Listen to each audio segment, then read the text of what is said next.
damn podcast. Hello, Club Culture family. Guess what? We have a website. We have a newly updated website available for you all to go search up today. The website is clubculturepodcast.com. You'll be able to find all the news and updates that you need to know about Club Culture. You'll be able to join our club. The club used to be the Patreon, but now it's hosted directly on our website. So you could become a Clubbie today. And we also have our merch shop. All the merch that you see me wear in episodes and all the other members, it's available on our website only. Check out the new Club Culture Season 7 Define the Odds hoodie that I have on. This is available on the website for you to collect as you follow through the rest of the seasons that we have. You see this nice embroidered beanie that I got on. It fits me very well. Everything is high quality. You know how I am about my okay? I don't play. And so check out the website. Join the club today. Join the club today. I have so many exciting things to show you all this season and forever on. And please, please, please, the very top of the website, I'm going to show you all. The very top of the website, you'll see the bar up there, join the Discord community today. Please click that and join the Discord. It's free for anybody to have access to. It just have little terms and conditions to it, depending on your tier of a membership. But please, go to our website today, become a Clubbie, join the Discord, and let's rock out this whole season. This is episode 122. I got my guy Jonesy with me today. We're here. I got my man Cortland in the back. Yo. And we have a very special guest. We got Corey the comedian with us today. Yo, what's up? How we doing? How are you? Welcome to the show. Oh, thank you. It's Big Sexy T. You know? If you're on YouTube, make sure you like, comment, subscribe, and hit that bell. And if you're on your favorite streaming platform, thank you for tuning in and make sure you leave us a rating. Now, Corey. I'm glad you made it. Hey, baby. How we doing, T? What's up? Nah, man, we're going to have a great episode with you today. I got a lot on the schedule for us. So I hope you're ready to yap a lot. Hey. Oh, yeah. They call me the Yapper. Yeah. Yapper Hall of Fame. See, my notes are empty. That's an issue for you. I know what we talking about. Give a shout out to T, man, providing us with the Club Culture cups. Yeah. Yeah, Club Culture. Yeah. Just join the damn podcast. Just listen to the damn podcast. All of that. Do all of that. Branded content in the building. Fuck the damn podcast. I mean, some people do feel that way, but we ain't gonna talk about that today. I didn't even notice how merched up we was. I'm reading the shirt. That's why I'm like, it is just damn listen. But just join the damn Patreon. Get your coins, T. Speaking of that. Wait a minute. We got an orange shirt. How you get an orange? No. For real? Hey, when the colors come out in the merch, it's serious. That's crazy. Yeah. So let me tell you, Jonesy. Real quick. Let me tell you. Let me tell you the story. So I was trying to surprise Jonesy. He's been asking for an orange merch shirt since joining the team. Hoodie. Right? Something orange. Okay. And I'm no, that's not our brand colors. Right. And so I wanted to surprise him. Let me see what type of orange this is. And get an orange merch that he could purchase. Right? And so through me trying to figure out what design to put on the shirt, I was like, let me just put the slogan on it. Just watch the damn podcast. But I fucked up when I ordered a sample for it to give it to him. And I put just join the damn Patreon. Because we was pushing the Patreon last season. Yes. And so I wanted to wear this today to tell you the story and let you know that the orange shirts are coming. But this is a sample that's fucked up. The most ultimate sign of betrayal. You have an incredible, cool gray Club Culture hoodie set on, which is beautiful. I'm mad I didn't wear my full set of my merch. I call this my Doug Funny uniform. Like, I wear this like every fucking day. This don't matter. No, the hoodie set is good for niggas. Great branding, great marketing. The niggas love the hoodie sets. Yeah. Now, Jonesy, could you at least be happy that an orange shirt is available for you now? This is like a step below finding out you're getting cheated on. Like, it's like this is like neck and neck right now. Okay, does it change the fact that I was I got this sample just to give to you, but it's not the right one, so I just still wanted to let you know. Oh, it's coming. By the way, I didn't bought a cricket in the heat price now, so I was gonna make my own. No, like, I told you already. You do that shit. I'm gonna beat your ass. I was gonna bootleg my own club culture gear anyway. Like it was already in the works. Well, while we on the top of the club culture gear, let me go ahead and plug this real quick. Really just spit in my face. Hold this up real quick for me. Fuck that.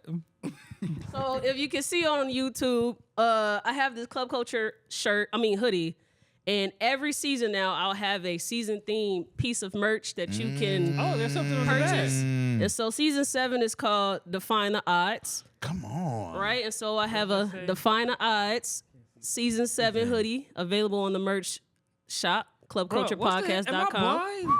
It's called Define the Odds, Life Be Lifin'. Okay. Yeah. nice little quote from Maya Angelou. Beautiful design. I know that's a $55 hoodie on the side. You are correct. I told Cortland off mic, I was like, I was counting up the lighting, the roadcaster. I said, nah, I make content. I know what's going on here. This is an expensive broadcast No, here. we're just a small little podcast. Small little black-owned podcast. Now, I was telling people in passing that might not have heard of club culture, like, yeah, I'm about to do club culture. I'll send them the page. They're like, oh, you doing club culture? I'm like, you don't even know. But y'all look so good just from afar on the surface level. It's like, oh, yeah, the brand and the aesthetic, it's beautiful. I'm so happy to be here. I agree. Yeah, Cortland. Yeah, this is beautiful. You got a mic.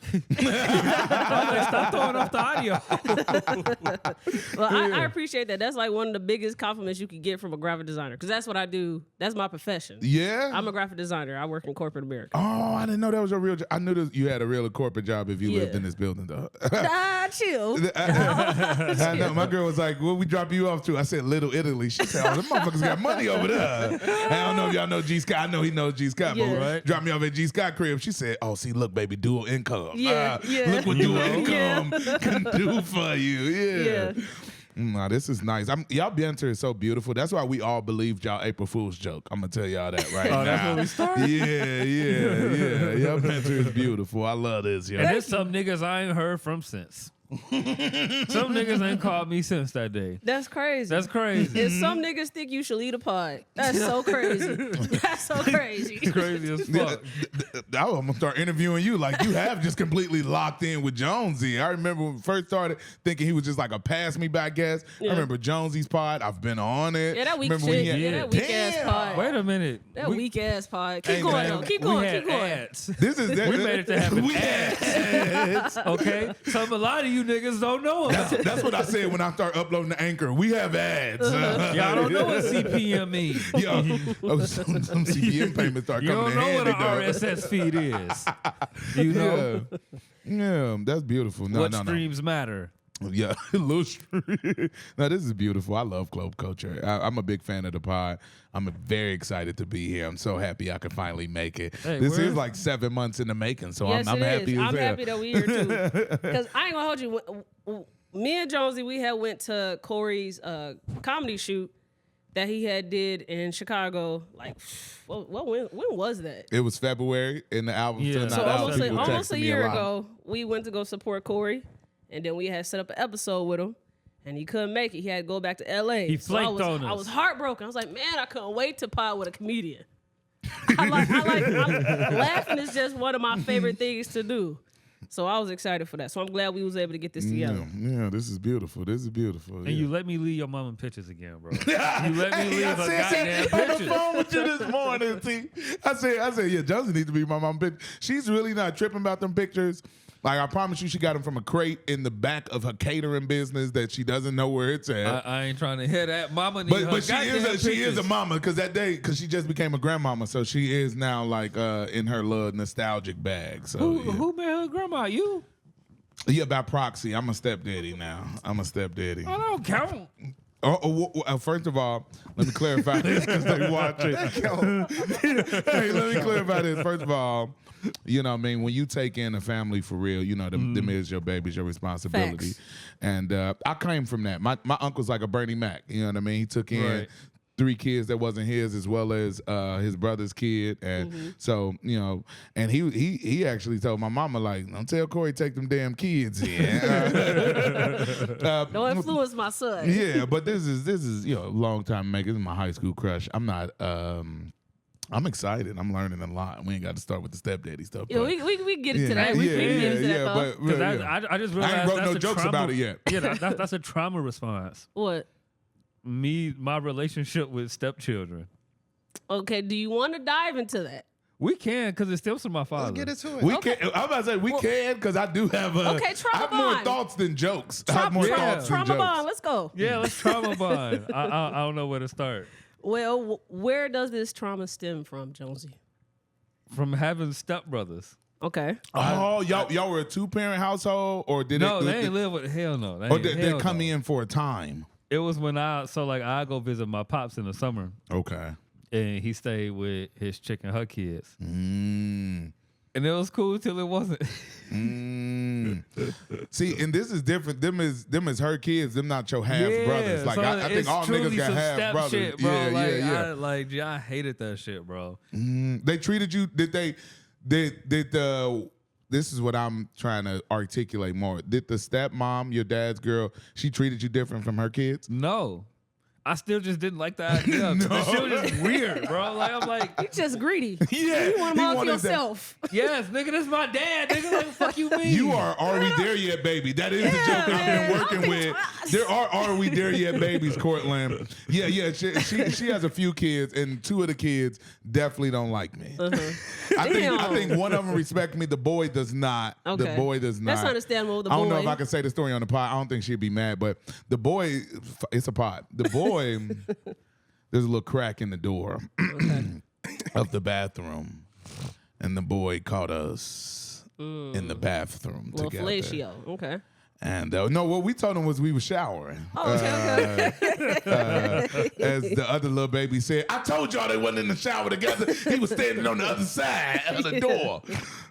And that's what I agreed to. So, babies, that's what we were doing. But no, the other 2, they really love me. I've embraced all the babies. My mama, that's why I said my mama's a grandbaby. She's watching the babies now. She got Christmas gifts. They don't even celebrate Christmas. She got Christmas gifts for the babies. Yeah. I bought them 2 coats and some outfits. I said, oh, girl, you fool grandma. We went over Thanksgiving. She had Capri Suns with less sugar.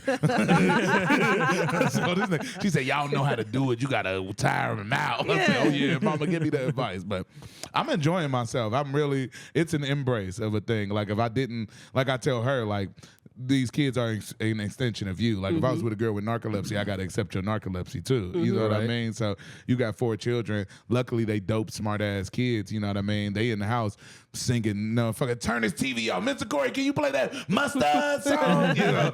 So I'm definitely embracing their coolness. They drawing merch. You know what I mean? They picked out the color of this. I have a bottom to go with this, but they picked out the color of my merch. So what do they call you? Mr. Corey. That's right. I'm You Mr. Corey. you too young for Mr. Corey to be the name.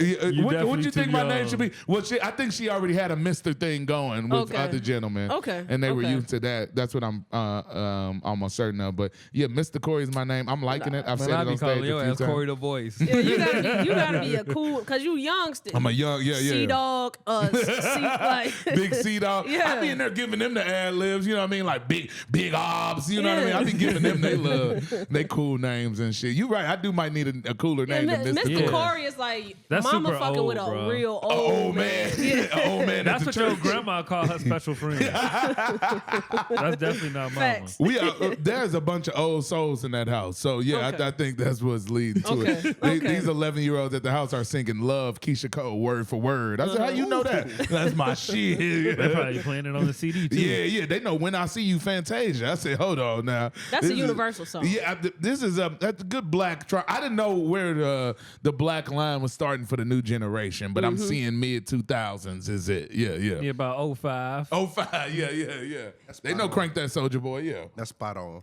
So that's beautiful, though. I'm happy to hear that. I love Thank you. a proper extended family Yeah. forming. You know, Yeah, you know, it sound like they don't got to beat nobody up. You know, yeah. A lot of women with kids think it's over with Yeah. for their love life when they get too many. That's a real topic, T. That's a topic me and my girl talk about a lot. Of you thinking, oh, this is the end. Especially me not having kids. Of like, why you coming in to take in these kids? As her family would say, 4 of them, bro. You go from 0 to bro. Anytime you want to go out to eat, that's 5 heads. We a party of 6. I might have to name something party of 6. Can I tell you? I was so scared. This is so beautiful that it's been a while now, a few months now. I wasn't even trying to say the number at first because I was so afraid of niggas going like, how many baby daddies is it? But the first time somebody said it to me, Jonesy, I was like, how many baby daddies your mama got? 1. Your mama got 1 baby daddy? Yes. The guy I was talking to, his mama had 3. My mama has 2. You know what I mean? So I was just like, I had to ask him just straight up, you think your mama was the problem? I don't know why men always act like they don't know that their mama was fucking. Right. Big hoe. That a nigga came around. My whole special was about that. Yeah. That a nigga came around and just, you know what I mean, popped in, popped out. And, you know, that's a thing that I'm embracing because when you're in a relationship, you're always considering somebody else's feelings. You're always considering her feelings. But now I'm considering not just hers, but 5 people's feelings at the same time. Like I was mad a week ago and the oldest baby thought I was mad at her because I just had a bad mood. But, you know, you just learning to be like, hey, no, baby, it's show day. Yeah. I'm very stressed out. Yeah. Don't think this about you. Just give me a moment. Because you said, what you say, Jonesy was selfish. Like, I talk about the babies in my house that's Are We There Yet? I'll keep saying they just want more love. They just want to be around their mama. They not used to their mama being away from them, the door closed. Hey, what y'all doing in there? Yeah. But, you know, it's just love. I'm open the door. Come on in. We wait for y'all go sleep. Come on in. You know what I mean? But it's just a beautiful thing, I think. I'm learning a lot. Like, this beautiful business that y'all here running, there's some business things that I think morally, ethically, on a discipline level that I definitely still need to grow from. And I can feel it in what I'm learning in that extended house. You know what I mean? Well, my house. I don't even want to say extended no more. Like I told her, I just want to say, they're my babies. That's my house. I don't even want it to be no line. You know what I mean? Yeah. Unless the older babies, because, you know, they love their daddy. They the Are We There Yet kids. The younger babies is like, nah, Mr. Corey cool. He got us gifts, ice cream. This nigga cool. I could wear his jacket to school, nigga. So, yeah, it's been beautiful. It's been beautiful. I always thought I'd be the one to never date someone with kids. Like, that was my thing. And then I dated someone with a kid, and it grew me up so fast. Like, I want nothing but a family now. Yes. I was looking at Jonesy's face. Now, you Not got there yet. Now, yes, the relation was traumatic. Fuck that hoe.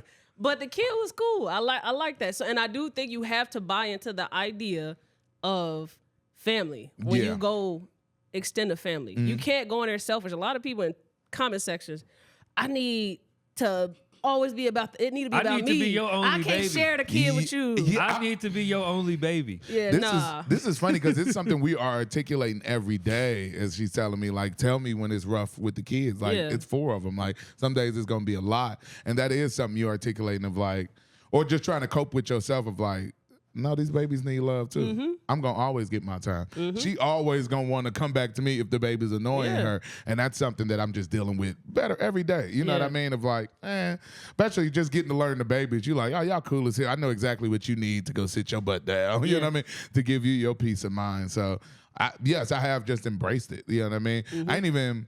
Me and my mom talked about it a lot, but she just knows my heart that I'm a lovey-dovey ass nigga. She called me. She was like, yo, lovey-dovey ass. You know what I mean? But I've just embraced it. Like I said, it's just real love, man. Like when you come in and all the kids getting dropped off here, everybody was happy. All the old kids was like, Mr. Corey finna go do a podcast, and the podcast like an hour and a half. So that's how long he gonna be talking. You know what I mean? Just like, what you gonna be talking about, Mr. Corey? Like, just that interest. Like, I've been in relationships where a bitch didn't care you was going on the podcast that day. She wanted you to leave. You know, it wasn't no embrace. So all that shit's just been very beautiful for me. Like, I'm very happy. I need love. I'm a comedian. We attention seekers. So that much love is beautiful for me, T. I'm glad you are able to live in your truth and say that you are an attention seeker.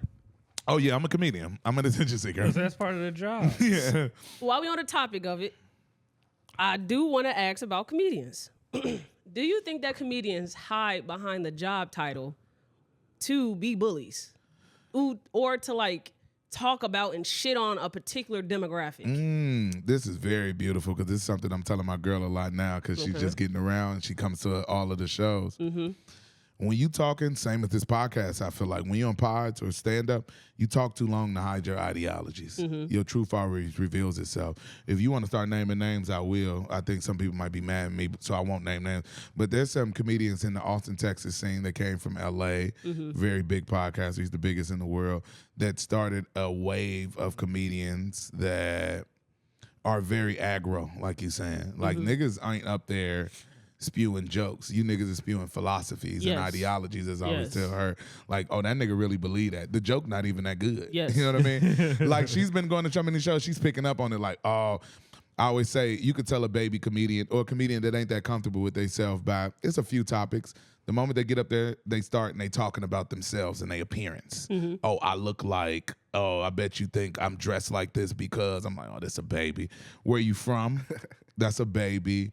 You know what I mean? It's just always. And then the race thing, a dude said something last night. The joke was, I guess, about a black girl sucking his dick. But he was like, yeah, it was bumps on my dick, man. My dick started saying the N-word. And I went, my shorty texted me middle of the show because I'm judging open mic comedians. She like, what the fuck So he is told he us on? so he got herpes. Bruh, I'm like, wait, what? So the herpes is black. This is what I'm telling her. I'm judging. Sorry to everybody who I judged last night. But the moment you say something that checks me out in your little 5-minute set, I'm not listening no more. Facts. Like, Yeah, I'm not. done. I'm Facts. shitting on you to her in the text. Like, yeah, I told you this nigga was bad. I told you. So you are. I think you're right. Like, there is, especially the guy. I'll shit on him openly, especially the guy Kendrick just shitted on the album, Andrew Schultz. Facts. I was a fan of Schultz's work ethic. I love the YouTube thing when he first dropped 441, 4 different stand-up locations, 4 different stand-up sets in 4 different locations in one night. That was a beautiful concept. He definitely pioneered a wave of stand-up clips and YouTube comedy before Matt Rife. That is why he was so jealous and bitchy when Matt Rife came on his podcast. But there is still a level of work that got to be done. Where your set at? What's the Andrew Schultz joke you know? Or was it just a moment of him standing next to Charlamagne? And I don't care how big I want to be in content creation. If you don't know me for my joke, you don't even know me for my original thing. And niggas might go, oh, man, he was funny on Girl Code, whatever, to each his own. But I've seen these niggas in every venue. I've seen them next to me on the same lineups in L.A. Me and Andrew Schultz did Supernova in November 2021 together. I just never thought that was cool. I always thought he was leaning into an ideology. I've always felt something about Andrew Schultz like, that nigga off. Like, that nigga a little racist, that shit. Dog. He mean that shit. That's why I was showing my girl the clip of him talking about the Kendrick shit. And Alex Media, shout out. Alex Media is a great producer. He does great shit, Cortland. He does all this little dope shit that you Cortland. do. He ain't Cortland. He ain't Cortland. But she was looking at him cackle through the little, it was uncomfortable jokes he's making about Kendrick and the girls. And she's like, why you got that nigga just sitting up there cackling along with it? And I was like, oh, he get paid good to sit there and cackle and be his nigga. And they all do it. It's all a form and a way. And yeah, comedy just become blurred because the era got sensitive. The world did get sensitive, but we got smart of like, yeah, it's just certain shit. Cat Williams said it beautifully. Like, I wouldn't joke about something that I couldn't joke about. I tell every young comic that. Don't say the joke if you can't say the joke. Right. He had said basically in a response to people saying that the world got more sensitive, you need to change the way that you're creating jokes. That's not the issue. You need to change the way that you're creating. Because you can joke. be more sensitive. It's like if your mom is in the room. Funny enough, at my special, my mom's friend had passed, and the first time she saw me, she was like, you bitched it up a lot. I love the jokes. I know it's comedy. It's very funny. But if you're going to record that or put it out to the world, you got to be thinking about how you representing your mama. You want to be bitching your mama up for an hour? And so that's why I held the bitch until the end of like, hey, she literally just goes because I was like, no, I don't want to do that. And that's so funny. My girl got on me about that recently, a couple weeks ago, about just in my jokes period of like, you don't call your mama a bitch on the stage no more, but you call everybody else a bitch. I don't like, I know it's another word, and you just like, you right. I was so uncomfortable with it at first. I'm like, you fucking with my art, girl. Like, I do this, wop. And I went, oh, she right. I could just put another word. I did scally. I call my mom a scallywag in the special. Like, I use every other word. There are many. I pride myself. I'm an orator. We all are orators. I know you do music as well. We all are orators. Like, nigga, I speak. My vernacular is beautiful. So there is a different way that I can convey this. And doing stand-up, you're supposed to be very keen on your self-awareness. And as everybody says, there's the saying, oh, stand-up comedians supposed to be smart. Yeah, we smart enough to know better, too. So with that self-awareness, that's why the show shit always pisses me off. It's like, you too good a comic to be going for low-hanging fruit. Right. I tell every comic that when they're in the room, we doing 9/11 jokes. That's why I don't like name jokes or what you look like, because I'm like, it's bare. Especially as I was judging the show yesterday, people was asking me why you ain't scored me high, and I'm like, you up there, I could tell you 3 to 5 years in, and if you over 5 years in still doing name jokes, still doing where I'm from jokes and what I look like jokes, what you talking about? Ain't nobody in there relating to you. Everybody just came up in here and told me how much, oh, I love your set, I love your set. We talking about dating, nigga. Something universal some people could relate to. When I did my mama shit, everybody got a mama. You know what I mean? So, yeah, I definitely never respect the little low-hanging fruit shit, because it is what it is, low-hanging fruit. Like, move around, bro. Move around. Keep that for your group chat. I did have a question, though. Like, you as a comic, like, what is, usually, like, in any art form, you know, your fellow creators, you can sort of recognize when somebody sells out, quote unquote. So how do you as a comedian that's, you know, polished, recognize when someone sort of sells out, or they're just trying to ride a wave, or they're doing like a one-trick pony type of deal? That's a good question. That was a great question. I don't want to say sell out because I don't want to shit on them. Look at me on the pot. Matt Rife got very popular the last 3 years, just doing crowd work, and he's good at crowd work. I want to say he's very good, but I had an extensive conversation a couple months ago about it. He's good at crowd work. He's very good at crowd work. I'll say, fuck that. He's very good at crowd work. Crowd work isn't the totality of stand-up comedy. You know, it's like somebody being in the league and they're just a good dunker. You Jamario Moon, my nigga. You Gerald Green. Yeah. Like, we got to put the whole package together. We need setup punch. We need storytelling. We need misdirection. And I think sometimes, especially in the social media era, we're talking about Schultz beautifully. We in the clip era, everything it's so micro. You only seeing doses, and niggas is going to see full stand-up shows off a 30-second clip now. You know, and I think in those micro doses you see them, and we were talking about online, the sketch comics and all those guys that do those, a lot of those guys get booked for stand-up comedy club shows. I don't get booked for, I still don't get booked for stand-up comedy club shows. Look at the hate. And but these guys get in those rooms and you pay $100, probably $200 if you brought your girl, you brought your spouse, and now you was disappointed because this motherfucker can't stand up there for 20, 30 minutes and tell you some jokes. You know what I mean? And I want to say I'm mad at niggas for you cheapening the art. You lowering it down, because the moment the crowd work guy goes and does the full set, comedy getting reduced, because you starting to think, well, damn, is that comedy now? Yeah. Is that comedy? Like, people talking about Jamie Foxx's special. I haven't seen it. Sorry, Jamie, but I'm seeing people compare it to Chappelle's talking specials now. And that's something in comedy we've gotten on Chappelle about, of like, that boy ain't up there telling jokes, he talking now. And you cheapening the art, because we up there trying to boom, boom, boom, boom, boom, boom, boom. Trying to really, paint a the picture. whole time. And now you lessening the art, and that's the selling out for the bag, because is he going to turn down $20 million to do another Netflix? He's not. You know what I mean? All these guys, they're not going to turn down that $5,000, $10,000 to do that one night the weekend. You start adding up the 4 to 6 shows that weekend, they're not going to turn it down. So you do be like, I understand it, but it's like, damn, do you still love this art? So, because we booing niggas still at my level. We going to open mics this year. Our whole plan, my nigga Marcus got a joke called Boo, but we literally been booing comics in LA. Like, bro, we gotta take it back. I'm tired of telling niggas good set after some trash set just to have some camaraderie. Bro, fuck that. The only reason, Corey, like, outside of you being like actually funny, the only reason like I really started coming to your sets is so that I could look to boo you. I'm like, gee, he can't be this funny on social media. Like, this can't be real in real life. And then I came out, I'm like, damn, bro, really funny. You can't boo him. That's funny. I'm trying to find somebody to boo. Yeah.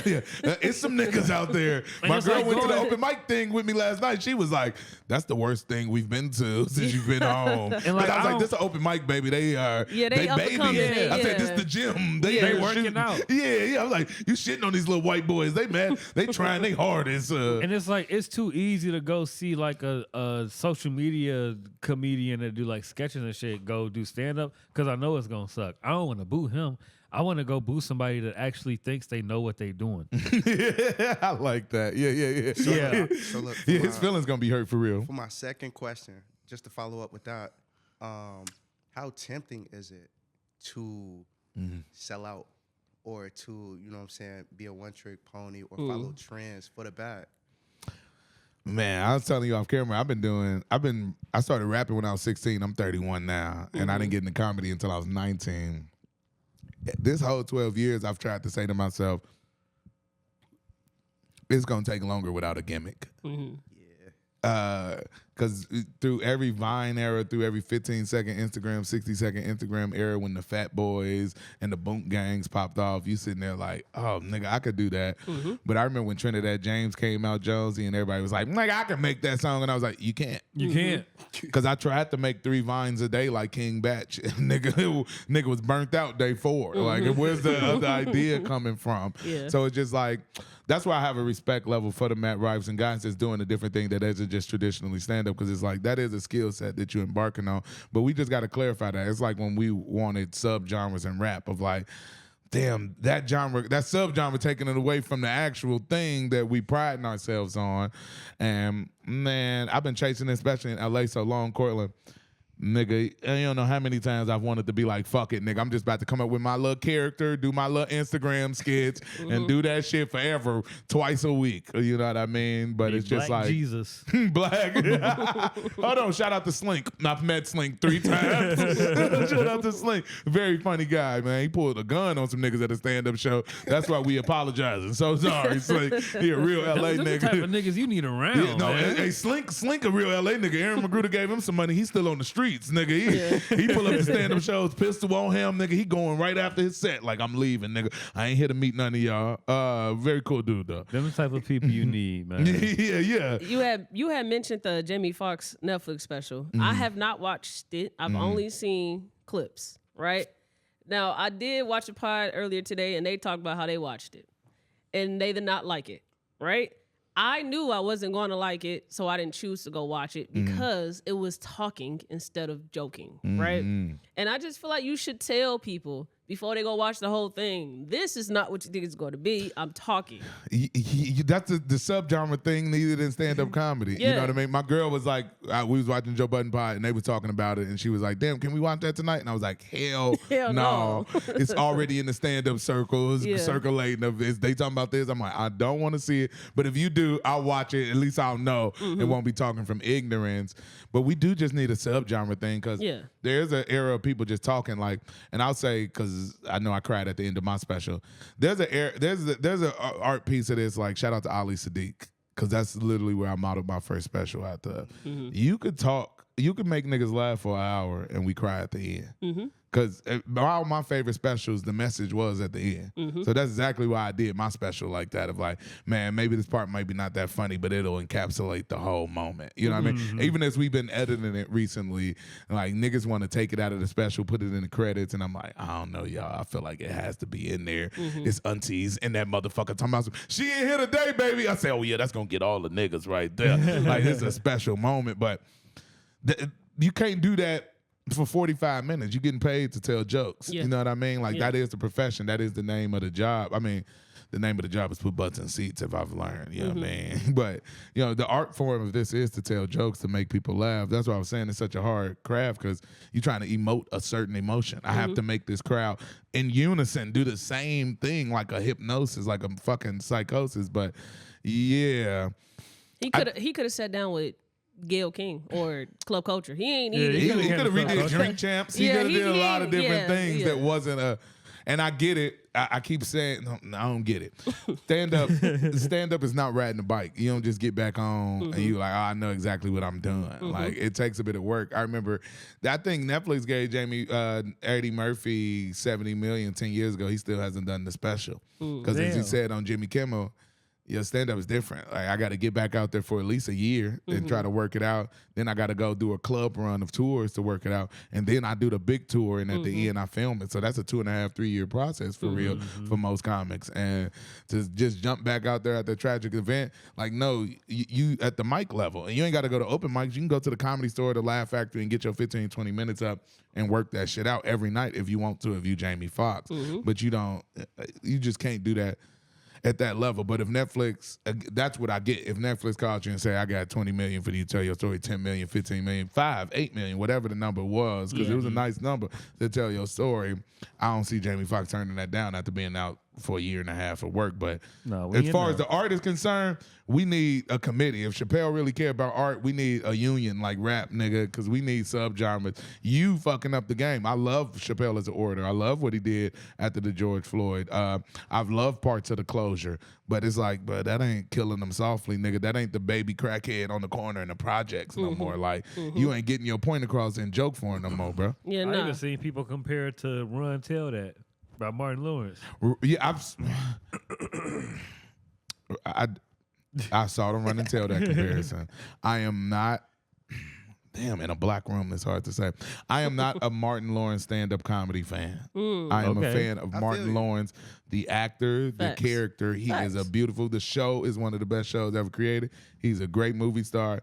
But even from You So Crazy, where he just cussing in leather. I don't remember a joke. I just remember him cussing. Remember, I think the pussy joke, but it was just pussy, and I'm in the pussy, and I'm in the pussy. And I'm like, this the nigga that was hosting Def Jam that whole time? Yeah. Not that he wasn't good as a host, but I tell comics then, like, shit, your gift might be hosted. You might just be able to start and warm him up for a little bit and bring the next real nigga on. Yeah. You know what I mean? But ain't nobody fucking with that nigga on that show when he getting to playing them characters, when he getting the, you know what I mean, I'm a player from the Himalayas. Like, that nigga is different. The stand-up nigga, I mean, just tell me the Martin joke, the stand-up joke that you like. That was it. That was it.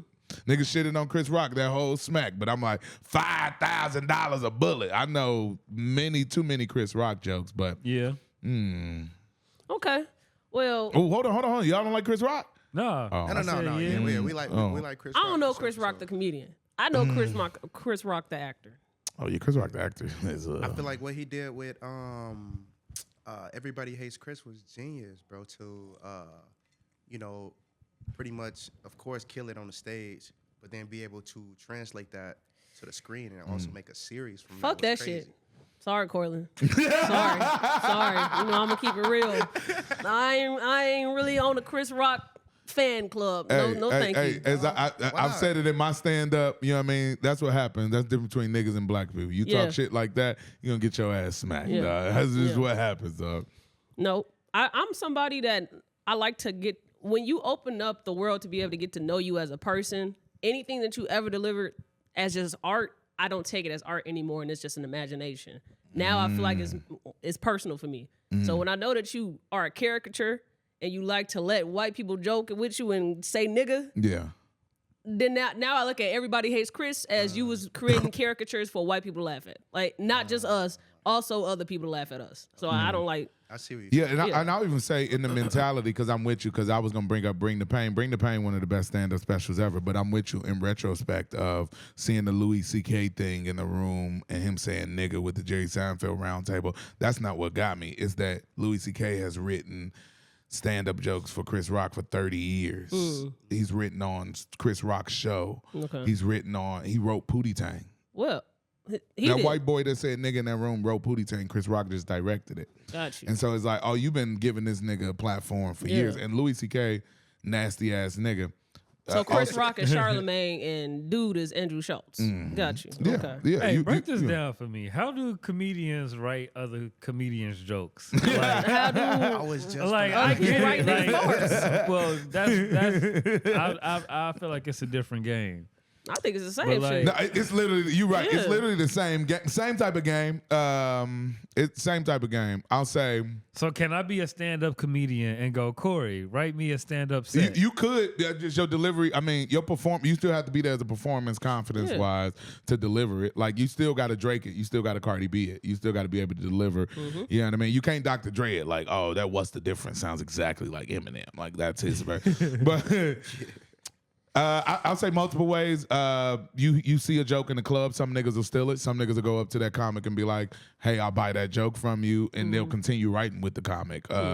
Other times it's what I just started to cope with the last year after my first special, because I thought I was trying to get back and write another special within the last year so fast.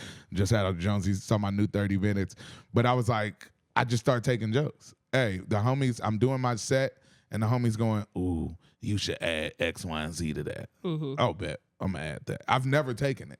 You know what I mean? My 10 years of doing it, 12 years of doing this, never taken a joke until the last 2 years of like, oh, nah, that's hard. I need to start listening more. And I don't take it from everybody. It's been my circle that's around me, going to the mics, going with me intimately, that knows my set in and out.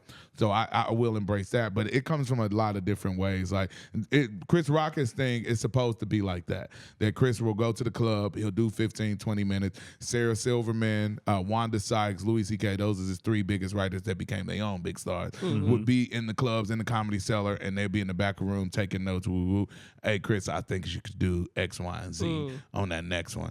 So that's Chris. I know that's Chris Rock's process. I know Richard Pryor with Paul Mooney and Dr. Richard Branks, he just took jokes sometimes. Like Paul would do a joke and he'd be like, Paul, can I have that joke? I mean, some of them jokes, suck a baby's dick is a Paul Mooney joke. You know what I mean? That he took from Paul. Like a lot of those, like that nigga's crazy.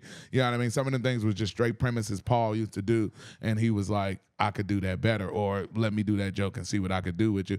And that's funny. That's the ego too. I felt Richard on some of those. I've seen niggas in the room with like, man, I'm about to ask that nigga about that joke. He ain't doing it right. Oh, he don't even know what he's doing with that little concept. Especially because you like, I would think of it like in rap, like a scheme or a run in singing in R&B of like, oh, damn, you don't even know what you're doing with that run. You don't even know what you're doing with that rhyme scheme. Same type of thing with the premise of like, ooh, that's a really good premise. And I know how I would sell that better. I know the two jokes. Like, I can give it to you, but you're not going to tell it. Like, as Chris Brown said, you're not going to sing this bitch like I'm going to sing it. So, yeah, that's what that is. Okay. I feel it. We like to play a little game with all our guests. And this game is called Weird or Not. So if you are new to the podcast, hello.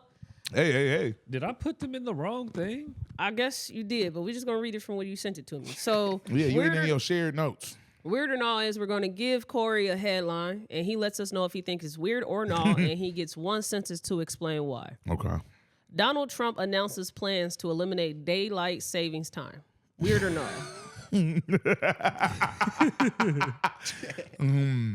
That's very weird. Why? It feels like a Ponzi scheme for them to get more money. I know. Anything Trump does, I'm like, we got to watch that nigga, man. Okay.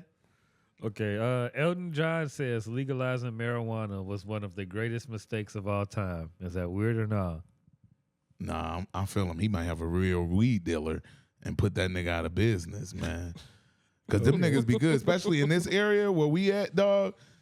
Weed getting legal in the other states did not help. Well, it helped our state a little bit, but they not even flexing the prices like they should be. No. The niggas, I still should just go to Michigan.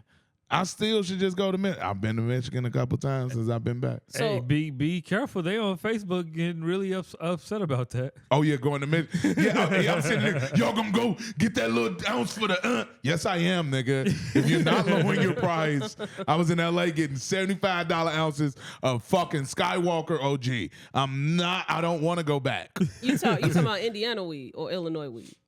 Illinois weed, that Illinois dispensary, I haven't been to an Illinois dispensary where I was like, oh, okay, this is reasonable. And I will say, because when I was in California, I did a lot of trap shops. Okay. You know what I mean? Shop that's just there, the green plus not lit up. They got the sign outside of the dispensary T. They could get shut down that day. I was with one trap shop from 3 different locations. They just send you a text say, hey, we back up down the street.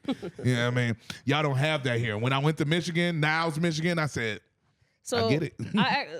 I work in cannabis. That's what. Okay. And so all of this actually fucking matters to my salary. Oh my bad. Hold on. Girl, go to the trap shops. T, go to the trap shops. T. The cool, job stability is wild, but I understand. Girl, the trap shop get me right. I just can't do the fucking $15 gram. So I'm gonna put y'all on game though. If you are in Illinois, you have to vote for certain people to change the laws here. It's just really expensive. It's still technically not legal, but it's legal. but we can't get loans. So they can't really try to go, really build their business how they want to because they get taxed heavy selling weed in Illinois. And is the weed licenses working like liquor licenses where there's only a certain amount that we're giving out per year, period? Yeah. So the price on the overhead is... Daily, you can only buy like 28 grams. Yeah. That's same in LA. You can only buy yeah. 28 grams. But I get over it. I'm going to a different dispensary. Y'all I'm can gonna only get my buy a ounce. Zip in Cali? You can only buy a Zip even at the trap shop. Even at the trap shop. Damn. Because they cash only, trying to get over the thing. They still be trying to get on it with you. But I just go back later on the second shift. Like, went back and got my other ounces for the 70. Like, yeah, we good. I got to finish the game. Sorry. Florida gamer arrested for killing his father after his dad reportedly asked him to get a job, according to local police. Is that weird or no? Hey, yo. Very weird. That's white privilege. Okay. Haitian gang leader unleashes deadly massacre. Haitian gang leader unleashes deadly massacre, killing over 100 after accusing elders of using witchcraft to harm his son. Is that weird or not? That's very weird. One nigga killed 100 people with a machete? Rambo. I mean, Now, this man did not say machete, but I get don't know why you would think that. That's racist. That is cut racist. That is very racist. I don't know why though. Because he ain't got no switch. I know why you thought. He ain't got no switch. Starting January 1st, 2025, Florida would ban anyone under 14 from having social media accounts, forcing platforms to delete existing accounts of underage users. Is that weird or no? No, I love that. I love that. Parental guidance on the youth, especially being the stepdaddy. I'm sick of the YouTube. No more YouTube. No more. You gotta be 18 to use YouTube. I swear, dog. Them shorts, you be like, what the fuck is this? Yeah, YouTube is the devil for the kids. Yes, bro. They like programming. This is TV, radio programming. They got YouTube programming. The algorithm is programming.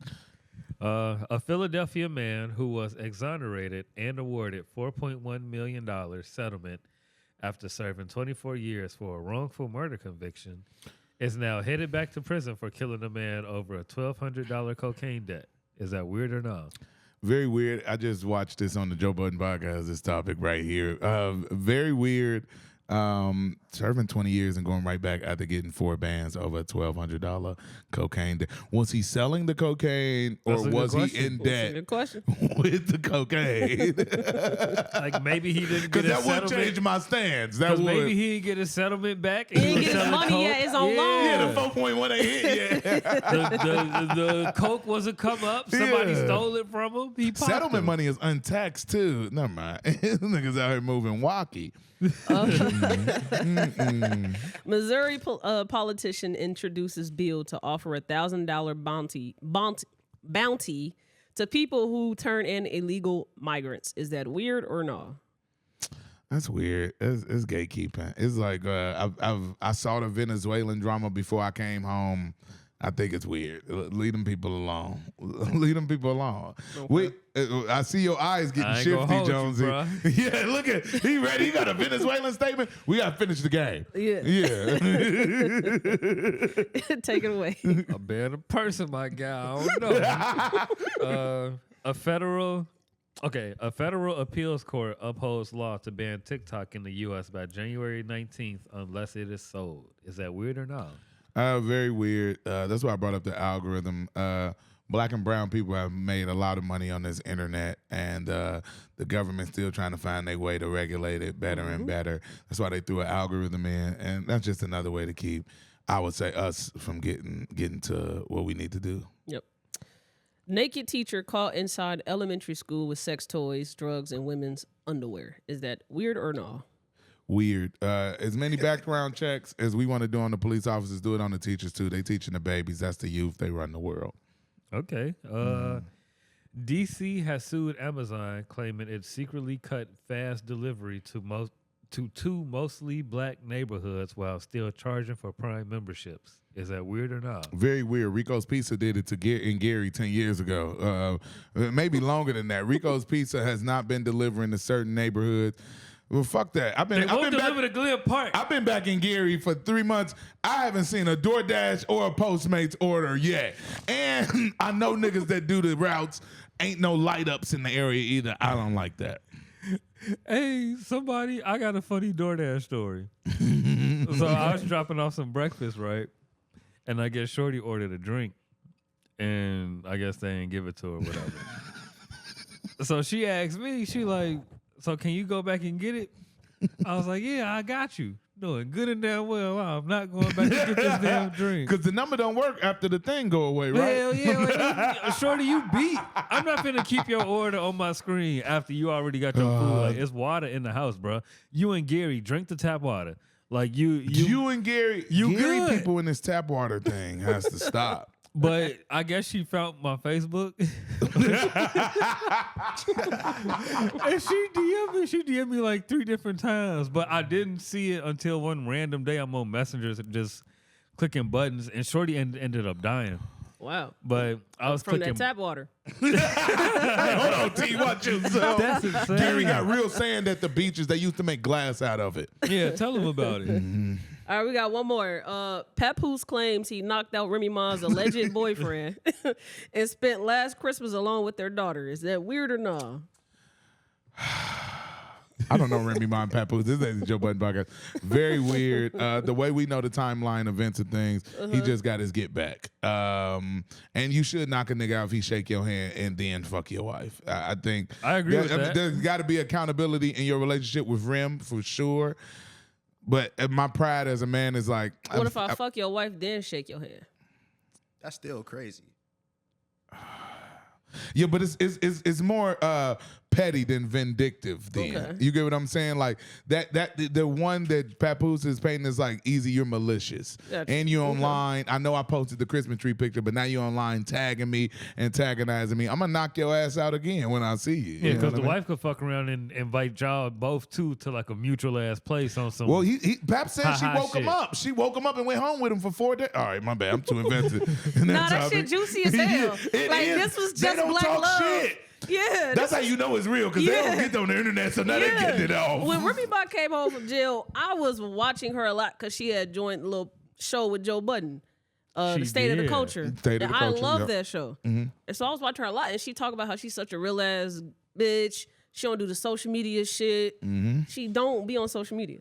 And so for this to be what you on social media for now, it was just very funny because she was posting text messages and pictures like, I thought she wasn't this type of girl. Yeah, and I didn't like Pat playing the game back. I do understand it happened publicly. You trying to respond publicly. You couldn't beat that type of information out of me. You couldn't have. The Christmas tree picture. Gee, I you beat you up. I beat up my wife's boyfriend, bro, and my wife don't leave with me. I'm not finna tell a soul that happened. Because you're helping his optics. You helping his optics. Him look. You're helping his optics. You know what I mean? Like you helping him do look better in the closing of this. Of like, yeah, I still got your girl. You get what I'm saying? Gee, you know this a lot because I dived into it. I normally don't read on shit. But I'm like, this seems really interesting, bro. Papoose beat up his wife's boyfriend. Let me see how deep this shit can get. On Christmas, bro.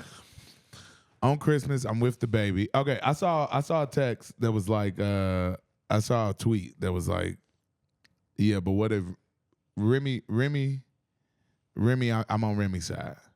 That's what the tweet said because Gucci gave that girl I $3 saw that million. too. I saw that She too. came back with 10. Yeah. And Rem just came home to a nigga holding her down.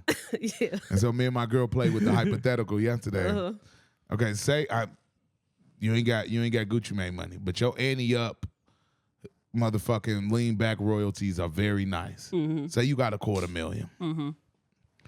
Your living expenses is high. Y'all Remy Ma Papoose in 2009 when you go to jail. Y'all living expenses still high. Let's just gauge it out. Like I told girl, let's say it's 60 to 80 a year. Okay. That means we got 3-4 years with this 250. What have we seen from Papoose from 2009 to 2016 that said he was bringing in 6 figures a year? He got The one time he ran on stage with Kendrick Lamar? He got what? He got a 9-to-5 with a satellite radio. He do. How much is Sirius paying? Because and I'll tell you, I know. He just got that gig. I know, right? And I know how much Sirius XM pays. bag. I know how much Sirius XM pays. If you bringing in 5 figures, she left you with $250,000. Again, we estimating. We just Right. estimating and speculating. If my living expense is 60 to 80 a year, I done ran through that in 4 years. I'm only bringing in 5 figures a year. As a woman, I'm just thinking, how long? I just told my girl, how long was you gonna let me sit around and be like, boop? Because when they came back home, Rem had to get right to it. And Yes. again, any nigga from jail would have came back home and got right to it, but she got back to it in a different way. Right. She got back to it in the we got Love and Hip Hop, we got the spinoff show, we got State of the Culture, we had to go back to Fat Joe, call Jay-Z for the remix. We did all, and we was like, fuck it, I'm gonna respond to this Nicki Minaj beef. I know Nicki was sending text, stopping bags for sure, but still, optic wise, I gotta try to beat up on her too to keep some of my musicality credit going on. And I started a battle league. What the fuck has Rem done? Pipe done since still. That's a great point because again, I was watching State of the Culture religiously. I learned a lot about her. She had to work a lot when she got out of jail because nobody was giving her opportunities. She got this little, on her, like, shot your friend. She shot her friend. Yeah, so she really... Over a band. And? So she really had to clean up her image. And so she had to do a lot of work. And for a nigga, she got to come home and do all that work. Like I'm the man. Yeah. I know gender roles, we in a progressive time, politically correctness, but it's still protect and provide. Yeah. And Pap has prided himself on that. Like, we black love, I'm the man in this thing. Yeah. As the man in this thing, shit, if you got a 9 to 5, I know now with babies, oh nigga, I gotta go to my regular job, do the comedy shit, I gotta get another job. Like it does Shit, I take even that. might gotta sell dope on the side. I know, I already hit. Never mind. I made a call. How much you selling that up? Yeah. I'm a hot takes. Said put the Hot water take. in I the got what? a hot take, man. And I low-key was trying to say this last episode, but I didn't do it yet. But I'm what's gonna do it happening? today. Men love the bare fucking minimum. They love to get praise for the bare fucking minimum.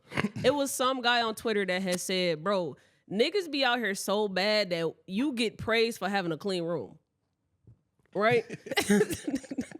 Y'all do the bare fucking minimum, and women have to do so much. I hate it. I hate it with a fucking passion because when we have these little turnaround tables and we talk, or just on social media, y'all be having such harsh takes on women, and y'all know y'all don't do shit. Like, niggas don't get taught about hygiene until they go meet a girl and she teach your dirty ass how to actually properly clean your I put ass. it in the special. That's You why know, I love my daddy. Got a lot of beef, but that nigga taught me how to be clean. Yeah. It's really, you are very true because we were talking about single mothers earlier. A lot of niggas on social media are from single parent houses, especially when we're talking about things in our culture. Yeah. And it's something I put in my special about, like, I didn't know I had good teeth till I got nice pussy. You don't Facts. even know some of the things. Oh, I should be flossing. I should be exfoliating twice a week. Yes. I do my motherfucking coffee scrub mags now. I do it in my new special, the Beyonce joke. I'm talking about my nails. Like, I just got them buffed. Y'all niggas need to get like me. Don't touch these women with dirty nails. But you are exactly right of like, it's pride, T. It's pride. When niggas in these things, any nigga I talk to that I have talked to that don't take care of their kids, I can see fear in their eyes. Yes. My boy, you gonna talk to me like this when the pack fuck up. And still go out there and try to get another, you know what I mean, get another QP to flip to You make finna go this get work. fronted by somebody else. You finna go find somebody that don't know that you can't fucking do shit and kiss their ass and be in a whole nother world of shit. So that perseverance in them, I'll even say it because it's something, again, I'm coping with right now. Of like, damn, I've had to just provide for myself this whole time. I was in LA, I made it for 5 years because I was by myself a lot of times. I couldn't have did that with a partner. You know what I mean? Some of the moving around I had to do, the navigating and stuff. And it's a talk I'm having with my partner now of like, oh shit, certain opportunities and ideas I turned down before, I'm not gonna be able to with the party of 6. That's a hard cope. Like the way I'm moving around, I'm like, oh shit. I'm normally make sure my job is close to where I could do stand up just in case I work in the morning and I got a show that night. I could shoot right over. And now I'm also thinking about, oh shit, I got to get back to the kids because they get out of school at 3. And I don't think that's something, it might come across your mind, but something that you got to actually, I'm going to make this sacrifice. Right. Because there's some jobs that ain't going to let you have that schedule. It's sometimes you're not going to be able to buy that KD. it's some Jordans you ain't going to be able to get, whatever the fuck it may be. Yeah. But no, T, you are right. It's a pride thing. And it comes from not having a father. For sure. It has to. Because it's something, again, I'm dealing with of like, Yeah, I ain't have my dad in my life, but it's also a thing of like, my mama just was a real ass nigga. Yeah. She a real nigga. Yeah. Hey, and she just told me when I said I was moving home, yeah, baby, this ain't LA. The comedy money ain't gonna come the same. Don't you be laying over at that girl house without no job. The first thing she said, yeah, you can move home. I love you. You live home. But you ain't even been home since you been 3 months. Don't be at that girl house without no job. You know what I mean? So now we've been on Indeed all week. Like, oh yeah, what kind of thing? I need to get on some glass out. But it's I think it's conversations me, Cortland, and Jonesy have to have more amongst our circles. I got a few different group chats. I got a married man group chat. I got a hood nigga group chat, and I got a college LA nigga group chat. And I tell my girl all the time, it's 3 different levels. I said that hood nigga group chat, I gotta work on them. I don't know who in there taking care of their kids. Nigga, it gets sensitive immediately when a joke like that get brought up. Thanks. Why we talking about this shit, man? Yes. Why we doing it like this? My married man group chat, we in there talking about some, Corey, you bringing the step kids? I said, these niggas so inclusive, they don't even know these kids. Yeah. Nigga, they happy they babies get somebody to play with. Don't you come for they white women either. Yeah. Don't you come for they white women in the group chats. You done fucked up there, bro. I done got kicked out of group chats for doing that shit. One of my favorite pastimes is peeping the cap in with what men say on social media. Like women do their thing. Yes, they have their flaws on social media. I just have fun time going through Twitter threads and pointing out, oh, that nigga misogynist. No, that nigga mama touched did not spend time with him. I love doing that shit. You can easily, yeah. Yeah, the writing be on the wall, like especially a lot of the philosophies and logic. Because a lot of time I'll be like, is this conducive? Is the conversation, especially we on the podcast, some of them talks, you'd be like, this is not even good talk. We just being combative to be combative. Yeah. That is a good conversation. You know what I mean? Like, you're not doing this very well. How many Cam Newton interviews we gonna have to watch to know that this man hate jazz? Like, what have you heard? That nigga hates women, bro, in general. Yes, he keep asking every new doctor to come on. Look, hey, what you thought about Dr. Brian? So did you think? Yeah, let's park there, man. Like, how do y'all feel about that? The way that he is like, I mean, shout out to Cam Newton, whatever, bro. This man say what you gotta say. Yeah, he won an MVP. You can still not be shit and win MVP, though. It's like trying his hardest to justify like that behavior, and that's crazy. Bro. Like, and it's a lot of people that agree with that. Niggas like that scare me. This is so funny because we talking about pride in men, and men talk about accountability in women, but that's a both thing for him. It's his pride not having them the ability to take accountability in what you've created. You know what I mean? I always say all the time, man, you give Chief Keef $6 million at 16, on house arrest, I don't know what you expected to happen.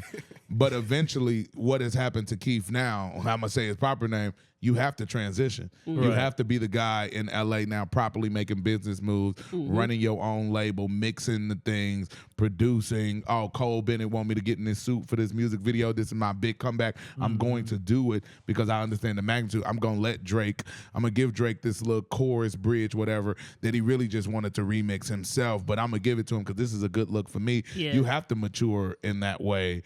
And I think what's happening online, a lot of times niggas just don't mature. You know what I mean? They niggas don't want to mature. Reason. Yeah, they don't have a reason to. Even with kids, that's not enough of a reason. Like, it's crazy. Yeah, you would think so, but it isn't. Like, you know, as your mom always said, you could take them to the water, but you can't make them drink. Yeah. It's like the kids do bring them to the water a lot of times. It's like if a nigga don't want to drink, he don't want to drink, and that's an unfortunate situation. But you like. You niggas still can't be out here, you know what I mean, running around beating on your chest, making it seem like, nah, but I was in the right because she, shut your bitch ass up. Take care of the baby. Every real nigga I know, as I've heard in the rap from Lil Russell, take care of their kids. And that is true. Every real nigga I know got his baby on them. You know what I mean? I can call him right now, like, oh, y'all going to get a haircut at Bill Cole's? Oh, shit, nigga. So, yeah. I think it got a lot to do with, like, you know, the people they surround themselves with, too. Because you can have a lot of yes men around you, and then you got yes women that's like enabling that behavior as well. I always say pride, pride, pussy, and prejudice. I think vagina runs the world, and if women cut off their access to vagina, men's access to vagina, a lot of shit and men would change. Yes, it will be destructive at first, but then it will change. We needed a women panel right here because I promise I bet a bunch of women could attest from I've gotten more from niggas I didn't give pussy to than the niggas I did. Yeah. I just had my friend tell me. Hell, I got more out of it. Yeah. I got any woman I've got more out of, I didn't fuck her.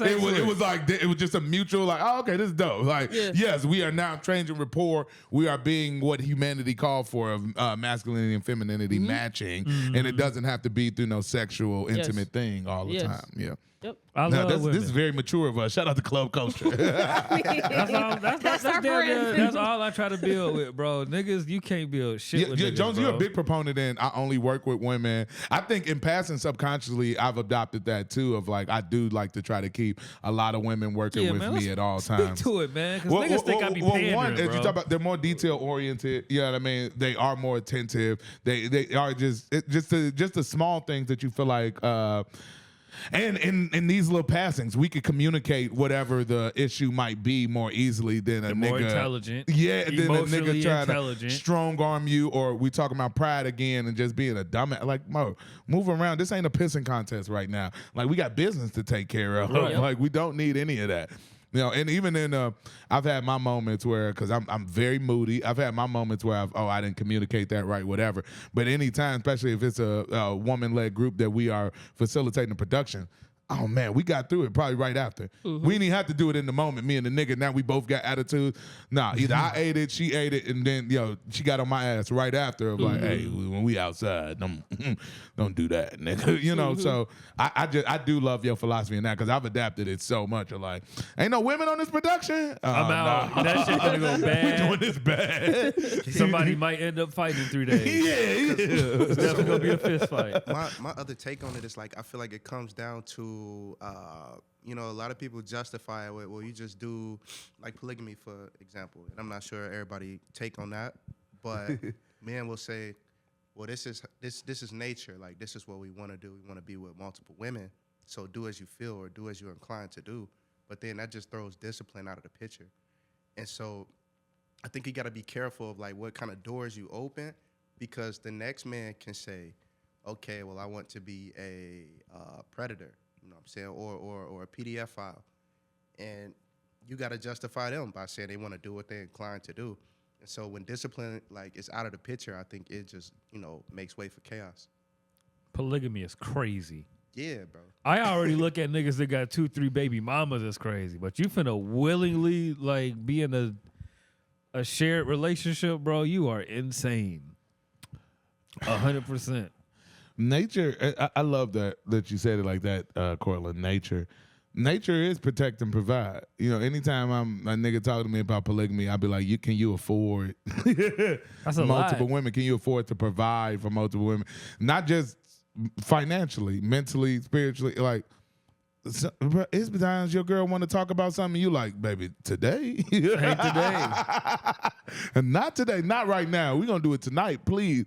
You know what I mean? But oh my God, you think it's discipline, sexual discipline. Imagine if you're in a polygamous relationship and you like the second and third baby daddy.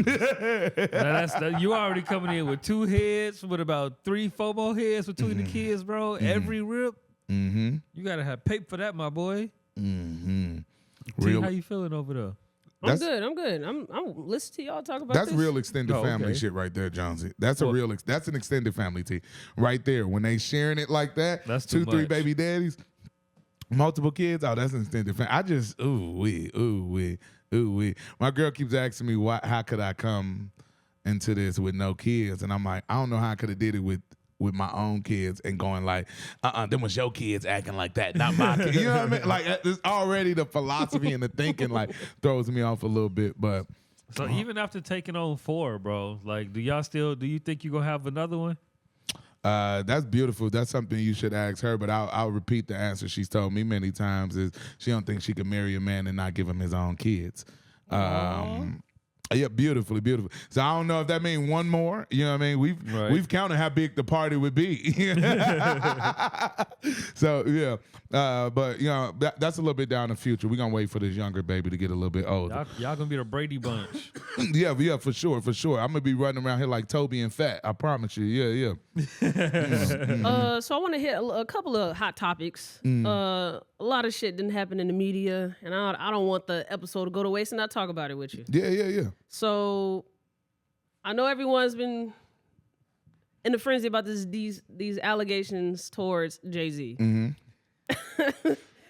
So we definitely, got to at least give a little piece to it. I don't have much to say. So it's gonna be quick for me. But a woman from Alabama, she accused Jay-Z and Diddy of sexually assaulting her when she was 13 at a after party from the VMAs. Right. And years ago, right?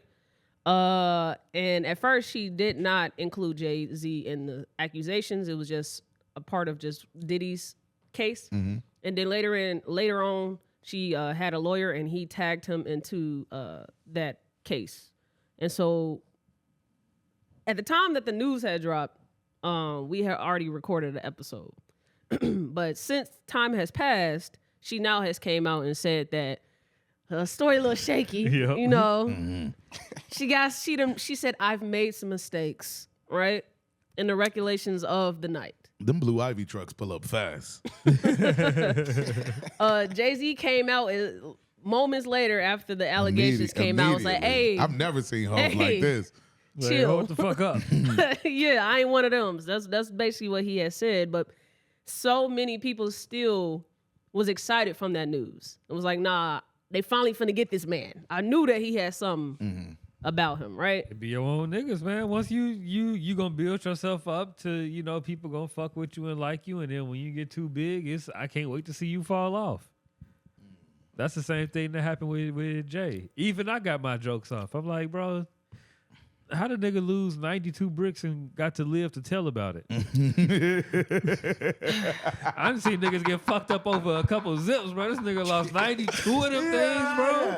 Hey, and then tried to double down years later. If I said it happened, all right. Come on, bro. This nigga shot his brother over clothes. I know bro. a good liar whenever you pepper sprayed R. Kelly, nigga. You got albums with R. Kelly, bro. I done been in studios with niggas that wrote with R. Kelly, bro. It's a certain energy that they give off, I was bro. about to say, we all from this area. Everybody mama got an R. Kelly story. Yeah, that's the bro. craziest part. That's what the Chicagoland, we should have came out. I've been in LA telling niggas not to get off on the tangent, but you know how much R. Kelly is played when I'm back home comfortably. Man. I was like, but you don't know how many stories my mama got of R. Kelly or anybody's mama from that era got of R. Kelly. You like, you was where? Yeah, what you mean y'all knew the parties was funny? I'm sick of hearing that. You knew the parties was, wait, what? Hov, I would say a billionaire morally and ethically always has something wrong with them. Mm-hmm. I just think to get to $1 billion, I used to say when I first got into content, like, don't give me $100 million to make no movie. I don't want what comes with the $100 million to make that movie. Like there's very fine things in between that before we get to $100 million. I would say, yeah, I've never seen Hov act like this towards a media story. I'm trying to be delicate with my wording. I don't want the Rock Nation crew to come after me as well. Fuck that. I saw Tory Lanez daddy outside that courthouse. No, he did that shit. Yeah. Oh, this is very unfortunate because Diddy's thing, it played out in a way to where I want to be delicate in my wording. Even though as soon as that came out, I was like, no, I mean, Diddy was kind of in the R. Kelly realm of like, we've heard stories about these parties. Yeah. Everybody's talked about it. It's been joked about. So it wasn't even far off. And the whole time the Diddy thing was happening, I've seen Hov name in every little tweet, every little thing of like, he next. He the next one, as you speaking to, T. Mm-hmm. So when it came out, I kind of was like, I was very hesitant of like, what is this? Is this the real moment or is this a social media thing? And I think time's gonna tell us perfectly what this is. Like, you can't hide. Like when that nigga Diddy settled that next day on Cassie, and we got that video a couple months later, it was like I knew it. I fucking knew it. So I definitely don't want to be up here saying, oh, yep, and that's why no, hell no. These niggas be nasty. They be billionaires. They be in room. I don't want to say you did that if you didn't do it, but I'm not putting it past your ass. Facts. I don't know you. I hope your art lives forever, but you as a person, you got to eat hey. This be so unfortunate because we be hoping. I'll be hoping because I got a joke about it when Lizzo got in trouble of like we can't keep losing black artists. That like nigga this. is guilty. Lizzo is guilty. Hold on, don't do that. Don't do that. Don't you? Lizzo is guilty. Don't you do that. You gonna get me on a tangent about Lizzo? All right, hold the fuck on. Band girls are mean. Hold the fuck on. I know band girls. If you on a tour, can you be on Beyonce tour fucking eating ho-hos? That ain't the point. You can't be on the fucking Glorilla because Glorilla got dancers now. You can't be up there with Glorilla and thinking you gonna eat the gyro plate by yourself afterwards. She was making Lizzo, and the thing is, them girls was up there. You get me off on the tangent. Them girls was up there just dancing. Lizzo dancing and singing for 2 hours. And she so taking yes, there got to be some accountability. If she had them girls eating bananas out of strippers' pussy, put her in jail. Exactly. That's the But only point I'm if making. she just told them big girls, tighten up. Was that one of the claims? Oh yeah, that's my joke. Yeah. Oh my That's my gosh. stand-up joke. Oh my gosh. T like, look, nigga, we going off on a tangent. Cortland, that is what happened. I do it in my stand-up joke because that is a very outlandish claim, and it works very well on stage. It's very funny. But if you just was telling them fat girls to tighten up, I'm on Lizzo's side. Like, tighten up, girl. But if you was saying, if that's what was happening, Lizzo, and now Lizzo's gotten in shape, it kind of helps her. All right. Yeah, but to bring it back to Hove, Thank you, Jonesy. I looked at Hove different after best of both worlds. Because I'm like, if 4th grade Gary, Indiana me can see the R. Kelly sex tape in a barbershop, and you got a whole project with this nigga, I know you know about this I shit. specifically just told my girl that after when we was watching a podcast and I'm talking about the whole thing, and they was like, "Oh, this is his biggest scandal since the R. Kelly shit." And she was like, "What's the R. Kelly shit?" I was like, "Yeah, they got." She was like, "They got songs." I was like, "Bitch, Fiesta." What? We got 2 whole albums. Yeah, it's like Unfinished Business, Best of Both. Exactly. We got 2 albums, Tours. and then a tour where Tata had to pepper spray a nigga. But before that, nigga, Chappelle was already making skits about the sex tape. Yeah. The underage girl thing was already prevalent. And then you can't go out on Publix and go, we felt a little weird about the thing. The things that happened. So you right. That's always been the thing of like, you painting yourself, and I won't say current rappers that's very big that put themselves next to niggas right now. But yeah, it's always like, you gonna put yourself next to that. How can I think of you morally? Because even, bro, now at this level, like it's certain niggas that come to us, approach us, you want to work on this project or do this. And I've already had to be like, Yeah. I don't want the conversation with my mom or somebody back home to be like, why you doing this? Or why you working with them? Yeah, why you Nigga, sitting we next was with to a them? white YouTuber, and I'll say it because they could go Google it at the Club Culture. You clip it up. We was with a white YouTuber. Is it We Tommy G? Nah, that's my guy. He fell off. Fuck that nigga, Deaf Noodles.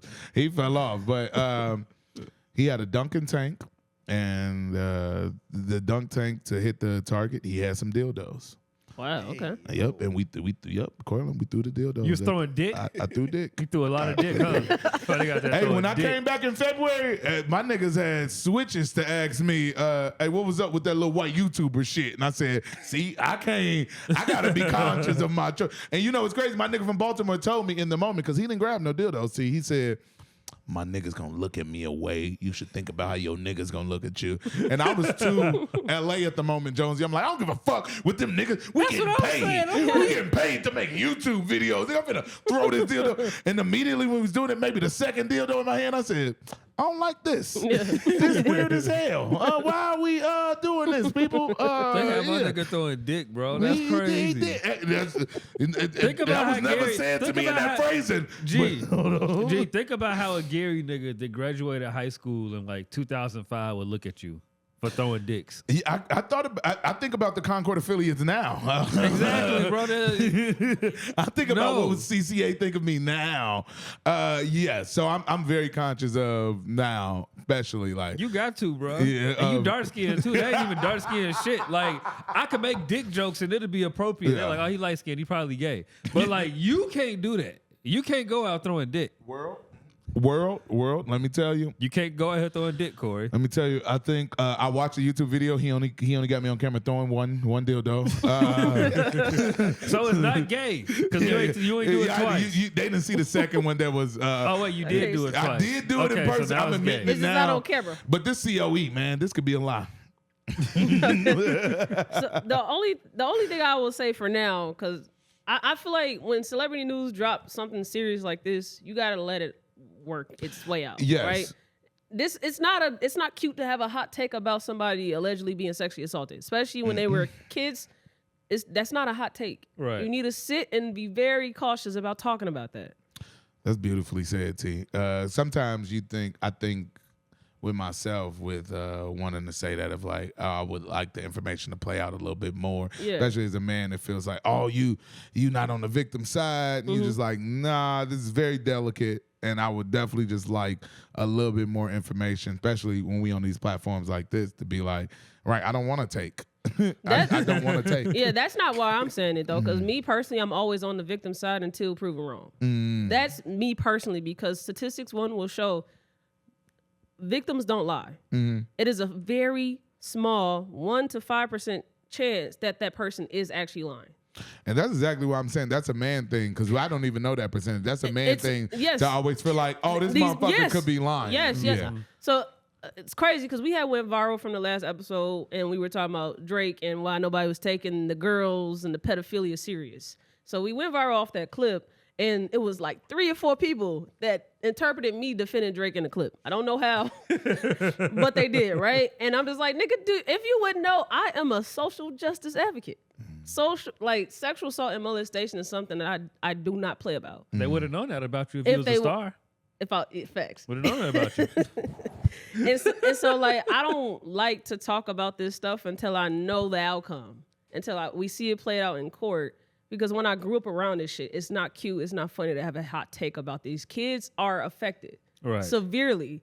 All these takes that we talk about social media, a lot of these people be so diehard about hating women or hating men because they was touched as kids. It's not cool to... you need to talk about Jay-Z. No, I don't. We need to sit and wait to see what happens. Because when I do talk about him, and let's say this is true, I need to have all my bitch ass niggas ready. Like, you are exactly right, because I'm gonna get your bitch ass. Yeah. So, and no, just because that's what the news is right now, that she says that she has some loss of memory, that don't mean that she wasn't sexually assaulted. We just got to let it see it play out. And that also don't mean that he wasn't a part of it. We just got to wait and see it out. I'm still going to make fun of him for shooting his brother over clothes, though. That's cool.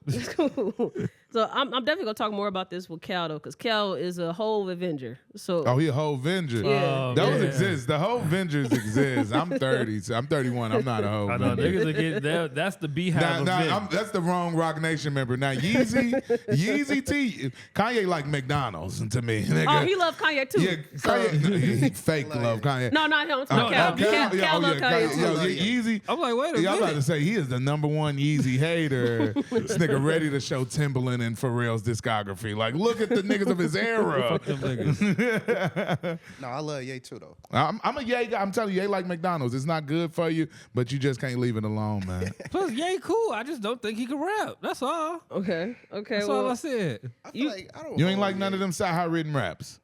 Yes, sci-hi written raps. Yes, I love GLC's pen. Yeah, I love GLC Consequence pen is nasty. I love those guys' pen. Yeah, Rhyme Fest wrote Jesus Walks. West cannot fucking rap. I think he don't try to be a super lyrical rapper. He more of like an artist. I even bro, he's not a rapper. What are we doing? We not doing that now because I think the last 3-4 years is painting him in an Eminem like with the unfinished verses and Sci-Hi and Mike Dean not being around. But we not gonna do that. My man laid down that verse to Jesus Walks and he performed it very well. GLC wrote the fuck out of that verse. Hey, bro, what's his name? You can't forget about we pieces of shit. Malik Yusuf. Malik Yusuf responsible for a lot of Kanye sounds. Shout out to You Malik said Yusuf. Medusa? Yeah. Malik Yusuf. He had a whole poetry team around him at that time. I mean, look, we getting off on the Y'all getting real nerdy. It's club culture music and them we ain't doing R&B rankings. Yeah, y'all get real nerdy.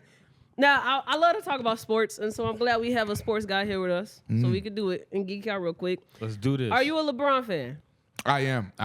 How do you feel about him saying, I need to step away for personal reasons? especially knowing that the Warriors looking for looking for a trade for Kuminga. LeBron breeds controversy. I think he feeds off of that shit. I think he feeds off of making his front offices sweat. I just was talking about this on my basketball podcast recently. LeBron and Steph would be very dope, but it's not happening. Whatever LeBron is forcing LA to do, I hope it's a dope move, whoever they trade D'Angelo Russell or Rui for. Like, I hope they figure that out. Because, I mean, LeBron created this. You created this whole little thing. You wanted Russell Westbrook, so you lost Kuzma, you lost Caruso, and you lost KCP. You blew up a championship team. And had the potential to get DeMar DeRozan, and Buddy Hield. Yeah, right, that was the better trade. That was the better trade in the thing. Could have got Buddy, and Buddy hooping for Golden State right now. Yeah, in the second half. Though. Yeah, He's nowhere to be found in the first half. Nowhere to be found. He went from inconsistent to being just a half. Nah, man, that's Kerr, man, putting pods in. Like, I want pods out. That's why he was cussing pods out like that. They got you playing over me and shit, nigga. Niggas be hot at the white boys when they get that tick. I do love Bron. I became a Bron lover because I'm a Mavericks fan. When we put out Kobe and LeBron at the same year. Oh, okay. How did that correlate? Yeah.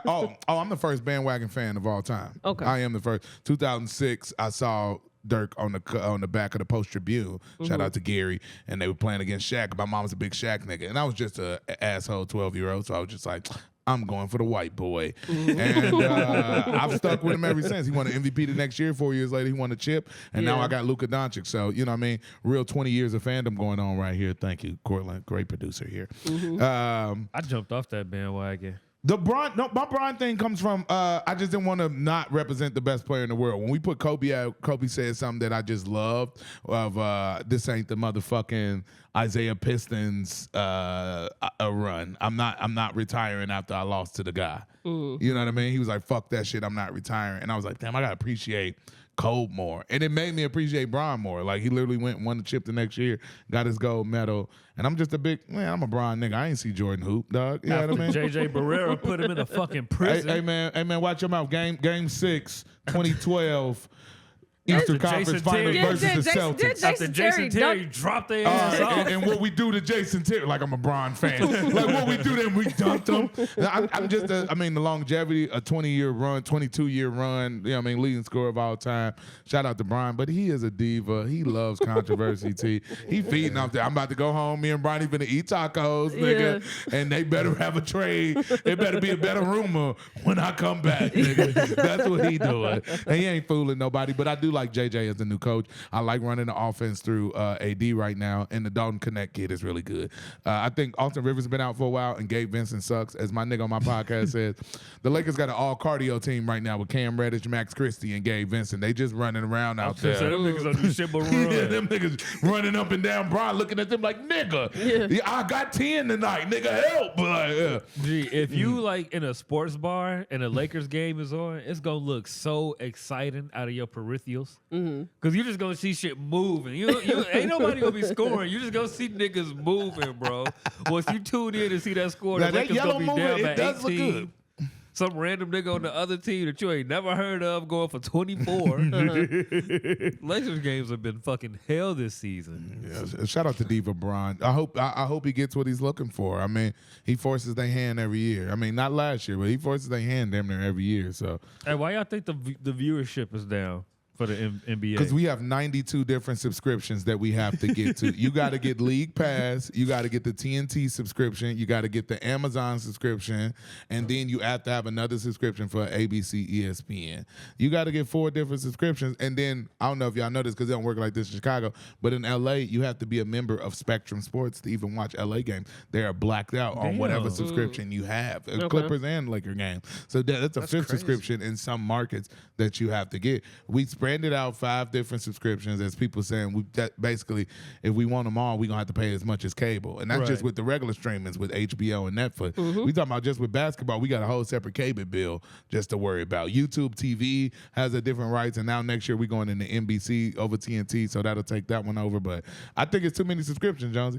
I found myself Stream East be going down, it be malfunctioning, and sometimes I'm like, oh, no, man. It's too many of us trying to get it illegally. So, yeah, I just think it's too many subscriptions right now. I have nothing to add. That is exactly my answer as well. It's all about the dollar. Yeah, no, I mean, that's the number one reason why. I think the second one is the actual product. I think the product has diminished. I was going to say, I don't But like I think it's more that first than the product. Yeah, because I think we've cared more about the reality show, T. Like, once we got into that 24-hour media cycle that LeBron created with the big three, once we got into that, the social media, the NBA Twitters and things like that, we've gone more into the narratives. People are more excited at Draymond replicating LeBron's steps and hitting the game winner than they are about how good the Rockets are or how good the Mavericks are without Luka Doncic or how well the Hawks are playing right now. Like, we don't give a fuck about that right now. We care more about Trey rolling dice on the Knicks logo than we cared about the actual NBA Cup. So, yeah, I think that's what's literally going on. The product, you are exactly right, T. When we started to learn about them as a person, that's where we no longer care about the art. Yeah, exactly. Well, I watched the opening game this year literally because Anthony Simons and Brandon Ingram had the same baby mama. I just wanted. I was like, oh, we was on the pod like, oh, they gonna go at each other. This is a real basketball pod. We supposed to be breaking out X's and O's. We don't know like baby mama drama. Yeah. Like y'all watching the baddies. baddies of the NBA. Nah, the D'Angelo Russell and Nick Young shit that had me hooked. I was hooked. And we talk about we almost 10 years removed from that. Nick Young is on a whole different pod going. And this is the story. I'm still waiting for him to give me more information. I just watched that little Gil clip him on Gil's Arena. Like, what you got to say? That kid's gonna be grown as hell. Y'all still gonna be. They gonna fight. Niggas gonna be 60. Oh my goodness. Now the last thing I want to talk about was more so college basketball. So a lot of college coaches, they're feeling like they're stepping away from their roles of being college coaches. We had Nick Saban from Alabama. Who else stepped down? Kentucky's coach. He had Nick Saban coach basketball. Yeah, Calipari. No, Calipari, Alabama. He just no. I'm just saying college coaches. Oh, college. Okay. Calipari just took a lesser job. He got my boy from Gary over there at Arkansas. Jonell Davis. He got Jonell Davis. Not Kentucky, North Carolina coach. Oh yeah. He stepped down, and Real Roy. Yep. Nick did come out and say, you know, these Duke, NILs. Mike, Coach K too. Yeah. And they're blaming it on the NILs. They feel like it's taking the love away from the game. Even Penny Hardaway, he came out on the pivot and he was talking about, man, it's taking away the booster dollars, bro. Get the fuck out of here, bro. Yeah, they bags are shorter. It's a little hard. I know when Penny came in, he didn't think this was going to be it because he was just getting guys like James Wiseman to commit, Mikey Williams, like, oh yeah, everybody come to play with Penny. And that was a whole different thing. Like, as much shit as Prime takes, don't do it, Jonesy. As much shit as Prime takes, I think it takes a level of personality control. Like, you got to be on that NFL level of coaching now of like, I can manage your personalities, and a guy like Coach Prime is the guy where like, nigga, ain't none of y'all making more money than me. Right. My Popeyes commercial coming on before this shit. So we can all get it together now on that level. And that is why I don't know after the first time, Jonesy, I know how vocal you were on social media after he left Jackson State. But I don't know if he stays after his son leaves, but I hope he does because it's been the perfect thing of like, oh, Prime can manage these personalities. Man, I have seen the Sabans and the guys going, Dabo Sweeney at Clemson going, oh, man, these motherfuckers, and he's racist for sure, but these motherfucking niggas getting all this money. You see these niggas. I saw the left tackle with Colorado pulling up in a Maybach. He a freshman. You know what I mean? Like, that will hurt your ego as a white man. You little dick, you going home to your wife. You know what I mean? That's why I like the kid. Damn, I don't remember who that was. This basketball coach at one of the smaller programs. But he's like, I don't care about losing because, nigga, my wife hot. I get to wear sweats every day. I coach basketball, nigga. This good as hell for me. But some of these white boys not thinking like that. The moment motherfucking Ace Bailey or Dylan Harper say something to that Rutgers coach wrong, he gonna be ready to get the fuck up out of there. Like, hey, we'll get your bitch ass fired middle of the season on some Giannis shit. You know what I mean? Like, we'll get you right the fuck up out of here. And I think that's just hurting, again, men's pride and taking accountability of not being able to control these men getting that dollar amount at this time. But yeah, I just think it takes a different guy. That's why I've liked the evolution of the player coach, the player becoming the coach, because they can relate more. The guys like Prime, they coming back. Bill Belichick finna have them niggas at North Carolina. I was just about to bring him up. Ain't no nigga, I don't give a fuck. We get the number one recruit. Ain't no nigga finna come in here and talk to Bill Belichick. Bill Belichick started dating somebody they age just so he can connect with them. Oh God! What the fuck? Bill, that is nasty. I am not gonna lie to you. You a nasty guy. You might be the greatest coach of all time, but you a nasty nigga. You see what I'm doing there? He only paying $80 for nigga. pussy. He a billionaire. Bruh. So you had mentioned something that I wanted to stay a little bit on. The white coaches don't like that they don't have control over these black players anymore. That's a fact. You poor, I'm getting you out the hood. Come play with me, get you away from your own family, be around all these hoes. And then the person that introduced me to you is gonna give me $50,000. Get your little it. refund check. Right. Right? I'm gonna get you to the league and I get to fucking control you for all of this time. Because if you fuck around at a party, I'm gonna save you. Mm-hmm.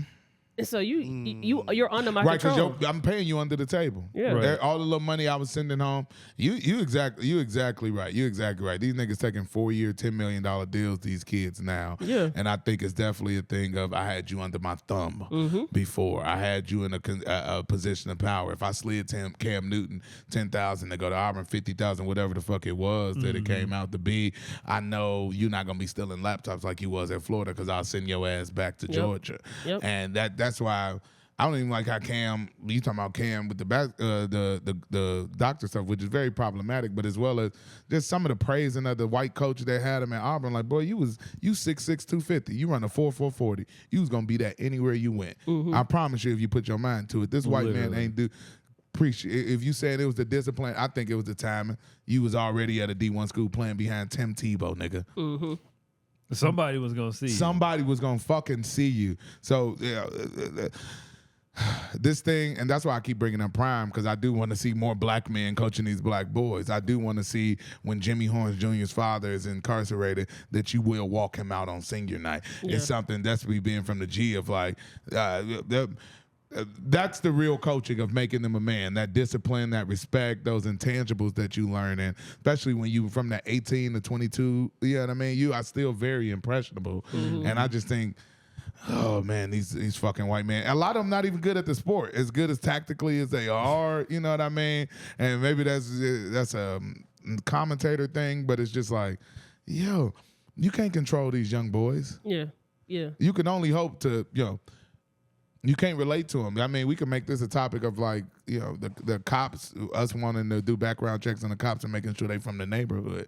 Like not being able to relate to these young boys is a very problematic thing. And if we majority of the sport, it got to be addressed. Like the AD, it starts from the AD. You know what I mean? The AD down of like, we got to get these niggas like, hey, we got to make sure we properly catering to these kids. How do we have this mindset about wanting to have coaches that can relate to the players, but don't have this same ideology when we're talking about who you choose to date? Yeah, because I don't date what. We don't date white women. Hey man. I said it. Shout out to Jonesy producing my soulful mixtape. I said it on my soulful mixtape. I ain't never been with no white woman. I'll never be with no white woman, man. I'm sorry. Yeah, you talking about culturally. Me and my girl joke about that all the time. Like, man, I wouldn't even be able to mess with you if you didn't understand this. Yeah, I mean, this little piece or this tidbit. You don't choose who you love. But hey, I mean, I was very strategic and being very strategic about who I just let around in my circles and around me. I get in trouble with that in LA a lot of like, oh, I want an all black lineup. I want an all black production team. And it's like, well, I know, but I know my crowd's gonna care about that crew. They don't care about the white boy doing the Hitler 9/11 joke. They just don't. They never will be. So yeah, that's beautiful. Said, because me and my girl just saw the nigga on Facebook. He got a white wife, and she called him you fucking nigger. Yeah. That's crazy. And it's like, when that happened, what you supposed to do? What do you do? You done told all your friends, oh, she one of the good ones. Yeah. This is my everything. Your everything just called you a nigger, bro. Yeah. How am I supposed to take that? Yeah, we told you before, like, hey, you sure? She look a little... And I do think the same flack. See, I had a close friend, that stopped fucking with me because of my views on interracial dating. Never once said I don't like that you don't do that shit. Yeah. We just having college conversations about what's our thought on shit like that, and this nigga love white women, right? So I just particularly hate the people that are boisterous about their dislike for their own kind. Go love who you want to love. you don't gotta bash us in the midst of doing that. Because you should love that other person just for them and not because you hate us so much. Right. Right? So when you start to do that and then they prove you to be exactly why we've been telling you shouldn't be messing with that, get in that nigga ass. Let him feel so bad about that decision now. Yeah, get in his ass. I'm for that type of bullying. In the comments, talk to that man and say, I'm with you. I'm with you. I'm not, because I'm definitely never on the artist side. Me and my girl literally just talked about that. I won't say his name because I don't want y'all to have to bleep it, and I don't want to have to get the backlash. No, we could bleep it because I want to know. Can we bleep it? Cortland, text me this timestamp. Yeah, take this timestamp down. All right. Donald Glover with his black girls never love me. I was playing his So Into You to Me and my girl was like, oh, I just love his voice. Woo, woo. And she looked at him on the screen. She's like, where are you from? And I was like, Atlanta. And she went, oh.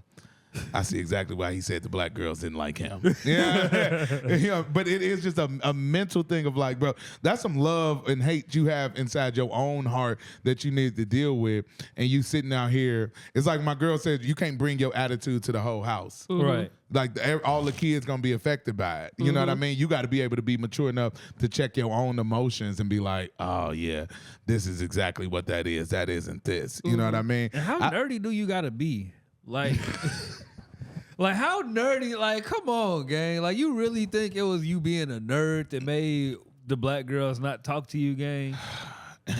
Listen, it ain't no love like black love, man. I've been doing my new set. People been telling me like, boy, you doing the Love Jones of stand-up comedy. And I'm like, yeah. And I'm glad you referenced Love Jones because enough people in pop culture don't know Love Jones. Like, they just know the Notebook. I'm like, that's nigga Notebook. We need more nigga Notebook references. Like, no, we coming back for that girl. We making poetry in the middle of Chicago. I don't give a damn.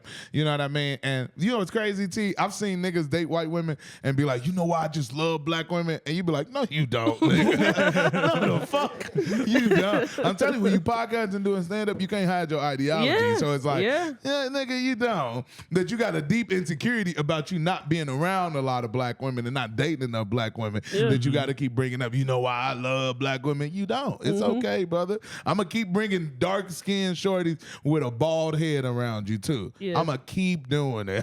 Look at you. With a fat ass. With a fat, every time, brother. Every time. They be like, he got a type. Yeah, I don't, but they. I don't, but I do. You know, I don't, but I. They just end up being thick and brown. I don't know. I do. Took a thick brown skinned woman some flowers this I feel like morning. we're the only demographic that get judged for and wanting to date our own demographic. Yes. Everybody else keeps it in the culture. When I went to LA, the beautiful thing I saw, as my mom says to me, I never stopped being a parent. You could always come back here. I don't care, college degree, job, whatever. You shouldn't be able to move out until you got your own house. I'm in LA seeing both sons staying there with their girls and all the kids in the house. They 30, 35. You know what I mean? You like, boo, boo, boo. Nigga tell, oh, yeah, I'm about to move out in a couple years. We almost got the house. And I'm like, that's just such beautifully breaded. Like, we in Little Italy right now. Shout out to how beautiful this is that we have all these beautiful little towns. They have them in L.A. as well. But just all these subcultures of every time we see them, that they are connected. Their community is bonded. They have not went outside of their culture. And we talk about whatever Kanye got in trouble from. But, you know, the beautiful way to articulate it is we are always putting money back into our economy, as Killer Mike always forgets to say. Like, keep putting that money back into to us. You know what I mean? I only ever wanted to be with a black woman. I only ever wanted to have and raise black kids. I only wanted to continue in a fluid black community and make that community more abundant. That's why being from Gary is so beautiful of like, man, being from a culture that was once very rich from the steel mill era and knowing now that we still are a majority, whether we've dropped from 88% down to 69% now, that if we continue to build in that, especially during this hard rock casino era of gentrification, we can make an impact. No, that don't mean going to buy the fucking village, but it means, yo, we just got to build in our household more, put the business on Lake Street. Like, motherfuckers done bought 10 different businesses on Lake Street in the last 10 years. They put $1 million into the beach. They don't want us at the beach, but we got to make sure it's still us at the beach. Right. We can't keep bragging about the tap water and the sand being glass if it ain't just for our people. I don't want nobody. I want people that look like me, that grew up like me, to enjoy these things, and I want them to enjoy them a little bit easier than I had. So that's just always been my philosophy, T. And it should be. And we need to get these kids books. and reading programs. Ooh, the kids be so mad when we go tell them to read a book. No more tablet. It's time to read. They be mad as hell. But sit your ass in there and read. Or at least For get real. them a Kindle. And parents go in there and read with them. I think when I That's the first started biggest thing. stepdaddy, That's I the was biggest like, thing. you would send them off, but you like, no, they want to play the game with you. It helps them learn more. Like my girl does songs for birthdays, songs for names, just to help them for it to be, just a little bit gradually easier to understand it. And it's just like, that's just the attention to detail parenting that we need. Like the youth needs that, you know what I mean? Especially in our community. I don't want to say I don't care about what's going on in other communities, but I'm more passionate and attentive to what's going on in mine. Yeah, Right. yeah. And that's I don't 100%. want any listeners to be like, oh, I'm Hispanic. We do get judged about dating blacks or whites or what. I know y'all do.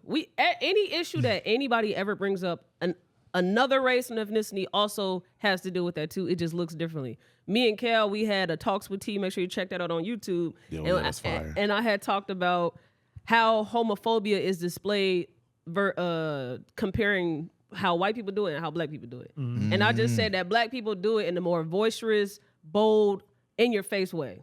He didn't like the fact that I was just comparing us and making us. It sounded like we're the bad guys than over the white guys being homophobic. Right. It's like, no, if we are out and we got a homophobic black dude in our crew, if a gay man was around, that man, hey, get your bitch ass the fuck away from me, man. Loud as hell. He can't sit next to me in the car. But if a white guy was in our crew and he was homophobic, he would have probably he'll go to the security and say, hey, can you remove him? And it's because he's homophobic and not because the guy's actually being a nuisance. Right. That's how he will display his homophobia. I don't like the way he's dressed. Yes. And so I'm sure you all get judged, but our people, we get bashed on social media, we get bashed in person, we get bashed in books for just wanting to only date our own kind. It's like, I see no color. Yes, the fuck you do. Yes, you do. Yes, you do. Now, I want to tie up this episode talking a little bit about how we met you. Well, how I met you, because I'm sure you and Jonesy knew each other, but I met you through your comedy special. I pissed That Corey you- off the first time I met him. he ain't ever tell me or express it, but the first time I met him, we recorded on his live stream thing, and I lost my keys. Oh, yeah. And we got all the way to the end, bro, and I was finna leave, and I lost my fucking keys. And this was when he was staying in the south suburbs. So somebody got to come from the G to come, you know what I'm saying, get me. And it's already like midnight. Yeah. We done ate, we done had liquor. I'm like, bro, this nigga finna be mad as fuck, bro. Because he Yeah. finna have to stay up like a whole nother hour till Shorty can come We get chilling, me. bro. You want to roll up? We in that bitch cool. I think he even then went in the back and went to sleep. There's a time Corey was just going. And I was like, I ain't Oh, never yeah, that finna- was in my mom's house, that is my thing. My mom has one of those nice houses with the basement that she turned into another house Another little- downstairs. okay. Yeah, so I just had Jonesy down there. No, chill out, bro. I'm going to go Yep. late. Gotta go. Because we would do those late night live streams late as hell. And we trying to bring it back. And the homegirls like, we still doing it that late? I don't know. But yes, you are right. That is the first Yeah, time we man. formally met. Because I had heard you on the pod. I had heard his little hot takes on the pod already. What'd you say? That little other podcast he was doing. That little weak God shit. damn. Yeah. Spewing those hot takes. I was getting upset, very upset at his hot takes. But I just wanted to talk with him in person because, especially then, 5 years ago, I was very new still to content creating, but I knew Jonesy was good. I knew he had a keen, not just for pissing people off, but for being divisive. You know what I mean? And he was able to articulate it divisive. He wasn't trolling. Like, he thinks he's trolling, but you're very articulate, man. You I know really exactly don't what you're be doing. trolling though. Yes, you are. I really Yes, you know. don't. It's sometimes I want Sometimes to know. Hey, when I get home now, I got to get to know Jonesy more because I really want to know what he truly believes. Because I'd be like, you don't believe that, do you? Maybe he do. I don't know. T. I'll say 80% of the time he is not trolling. That's what I'm saying. The 20% be pretty obvious. I say 85, but I'm cool with an 80. Niggas think this shit is like 95.5. Like, no, nigga, I really feel like this. Yeah, I learned that fast. Like, I seen him say something crazy one day. Then I'm like, oh yeah, he a little crazy today. But he was crazy the next day too, and then the next day, and then the next Yeah, day. he just keep going with the hot take. And then T, I'll say, yeah, we did formally meet at my special But I have been wanting to do club culture. I think I told Jonesy maybe months before that, nigga, I'm trying to do that pod when I come in town. Well, one, because you've always looked very uniform. I think one, it might have been Jonesy's episode or it might have been Nova's episode that at first caught my attention. But once I followed it, now you're in my algorithm and I've seen everything. I think you and Homegirl doing the R&B rankings was my favorite thing always. Like, it was just a really cool piece of content, but it just was an extension of the show. Like I told you, this production is fucking beautiful, girl. This is a LA ass production you got going on here. You could do this in any place in the world. Like, I mean, I know it's probably a lot. Yeah. It's mind draining, baby. You know what I mean? Taxing, but you are doing a beautiful job. This is incredible. And that's the main reason. I know you always ask me, why you want to come on Club Culture? Nigga, because this shit looks hard as fuck, nigga. I have to ask that question because some people want to come to use us. Yeah. Some people also want to come to just talk about slutty, terrible takes, and not because they just want to be here. This is dope conversations. No, and like y'all could be sluts and like we can slut it out. Ooh, you know, but you gotta support the pod too. We like that was always my favorite question because I was like, she don't even know I'm a podder, nigga. When we get on there, we gon' pod, nigga. We finna talk. So it was just always beautiful. And then the growth, like especially knowing you was going season to season. I think I knew that before we had the text. Like, damn, this is the last day of the season in February. And I think I knew that before, but I was just even taking that incremental time to be like, all right, this is what we doing here. We improving and just beautiful. I mean, going from pop culture to building your own lane. Had the old homegirl come back, tell him why you ain't on the pod no more. I said, oh, this motherfucker is good at this, nigga. Yeah, and then, you know, it's even adapting with Jonesy of like, okay, it's just me and Jonesy, we'll continue to facilitate. I was just like, oh, this nigga is really good. Because it's just something I've seen myself do over the years. And you can respect that work, respect that, you know what I mean, just what you putting all into this. So I was very happy to be here. And when you came to the special, I always tell my girl now in comedy, I'm like, I meet people twice in comedy. I meet them before they see my set and after they see my set. Before see my set, like I told Jonesy when he was, I don't think Jonesy had just seen me online. He hadn't seen what I sent them, you know what I mean, for the special, like full 11-minute joints. And I'm like, well, you can't hide the funny in that. Like, you might have thought my little clip was funny or whatever. Same thing, you saw 50 minutes. It's like, well, I know how people feel about me after they see my set now. I know exactly. It's a reintroduction. I love the reintroduction to you. Like, okay, I didn't know you was funny. You know what I mean? My mama had to do it to me. I'm like, oh, I thought you was out there in LA wasting your time. Nigga, you good. Like, you remembered every story. You know, so it's just like, yeah, motherfucker, I've been working. But yeah, so now then I knew it was going to be an even better conversation eventually when we sat down. Because it's like, oh yeah, she's seen what I do. I know what she does. Like, it's just going to be beautiful. Yeah, I think y'all should do more events too. Like, y'all did a great job. Before I even got involved with the podcast, I seen them at plenty of events. They had this booth set up with like these crazy graphic design on the side of it. It just looks so professional. Watermarked always out. I say, oh yeah, you are a graphic designer. She went to school, and that's it. I be seeing what I went to school for too, going like, yup.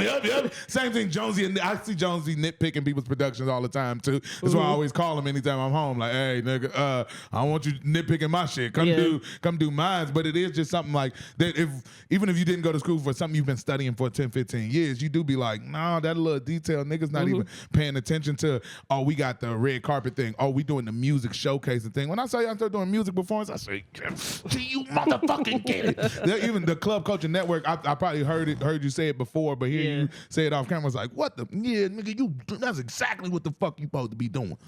So this is just beautiful. I don't know if you all know, but I'm a very, very intelligent person. Like, 100%. Outside of me knowing how to sing, play basketball, and create some graphic arts, I graduate with a 4.0.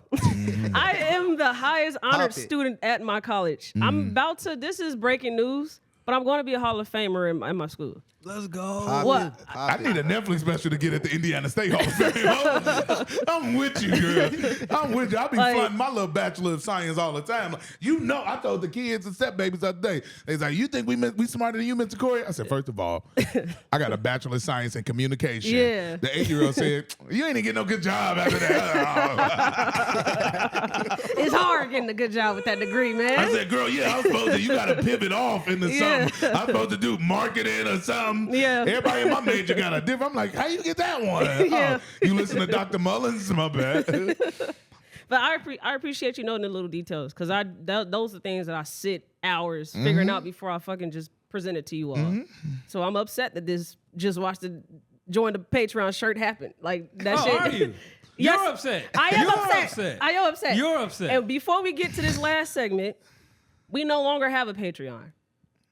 Everything is now exclusively on our website. So anybody that was a part of the You scared the Patreon, hell out of me. No. So you made that She shit said she free? was keeping the money. No, we Like, keeping wait a it. minute. But that 90-10 split. everything is every you can become a clubbie. Go to clubculturepodcast.com and it's right there smack in your face on the homepage. Click the tier that you want to join. Hopefully become a VIP member because that's our favorite. And you can everybody gets access to the Discord, but the access looks differently. You get discounts on our merch. You get episodes before everybody else. You get bonus episodes. So if 2 is not enough every month, you get more. You get everything first. And so, yeah. We even got our nudes on there. Jonesy's nudes is in his camera roll. But the Hopefully in the hidden. the last thing I want to talk about, we always got to touch on mental wellness. When I was 8, I thought I was gay. Facts. All And right, so, Macklemore. one of the things that I loved about your comedy special was how you completely created a concept based off of just your upbringing with your mom. Mm-hmm. It was called Mama's Boy. I did purchase a ticket to your recent one in Chicago, but my car was broke down on me. No, So I couldn't go, but you'll see my name in the little guest thing. I got a ticket. No, I was you going to right. go again. Hey, Patty from Riddle's Comedy Club, please send me that. All right, that's a different topic. So I thought it would be a cool little thing to blind rank some black mom sayings. I love this. And Mama's Boy on the way. We just start editing it. I know it's been a year. Hopefully, 2025. I don't want to give a date, but it's very special. Okay, so I'm going to just say some black mom sayings. Okay. And you all just rank it from, I'm going to give 5 of them. So just tell me what place you will put it at without knowing the next one. Bet. All right, bet. So, you got McDonald's money? What we putting that at? 2. Ew, that's got to be top 3. 2. I wanted to do 3, but it's 2. I know it's one I'm thinking of probably that's before that, but I want to say 2. I should say 3 to be safe. I hit these let's go blindly. Let's go 3. I'm You putting wanna that go at 3? 3? Yeah, let's do 3. Okay. Yeah, it's collective 3. I'm not one of your little friends. That's got to be 1.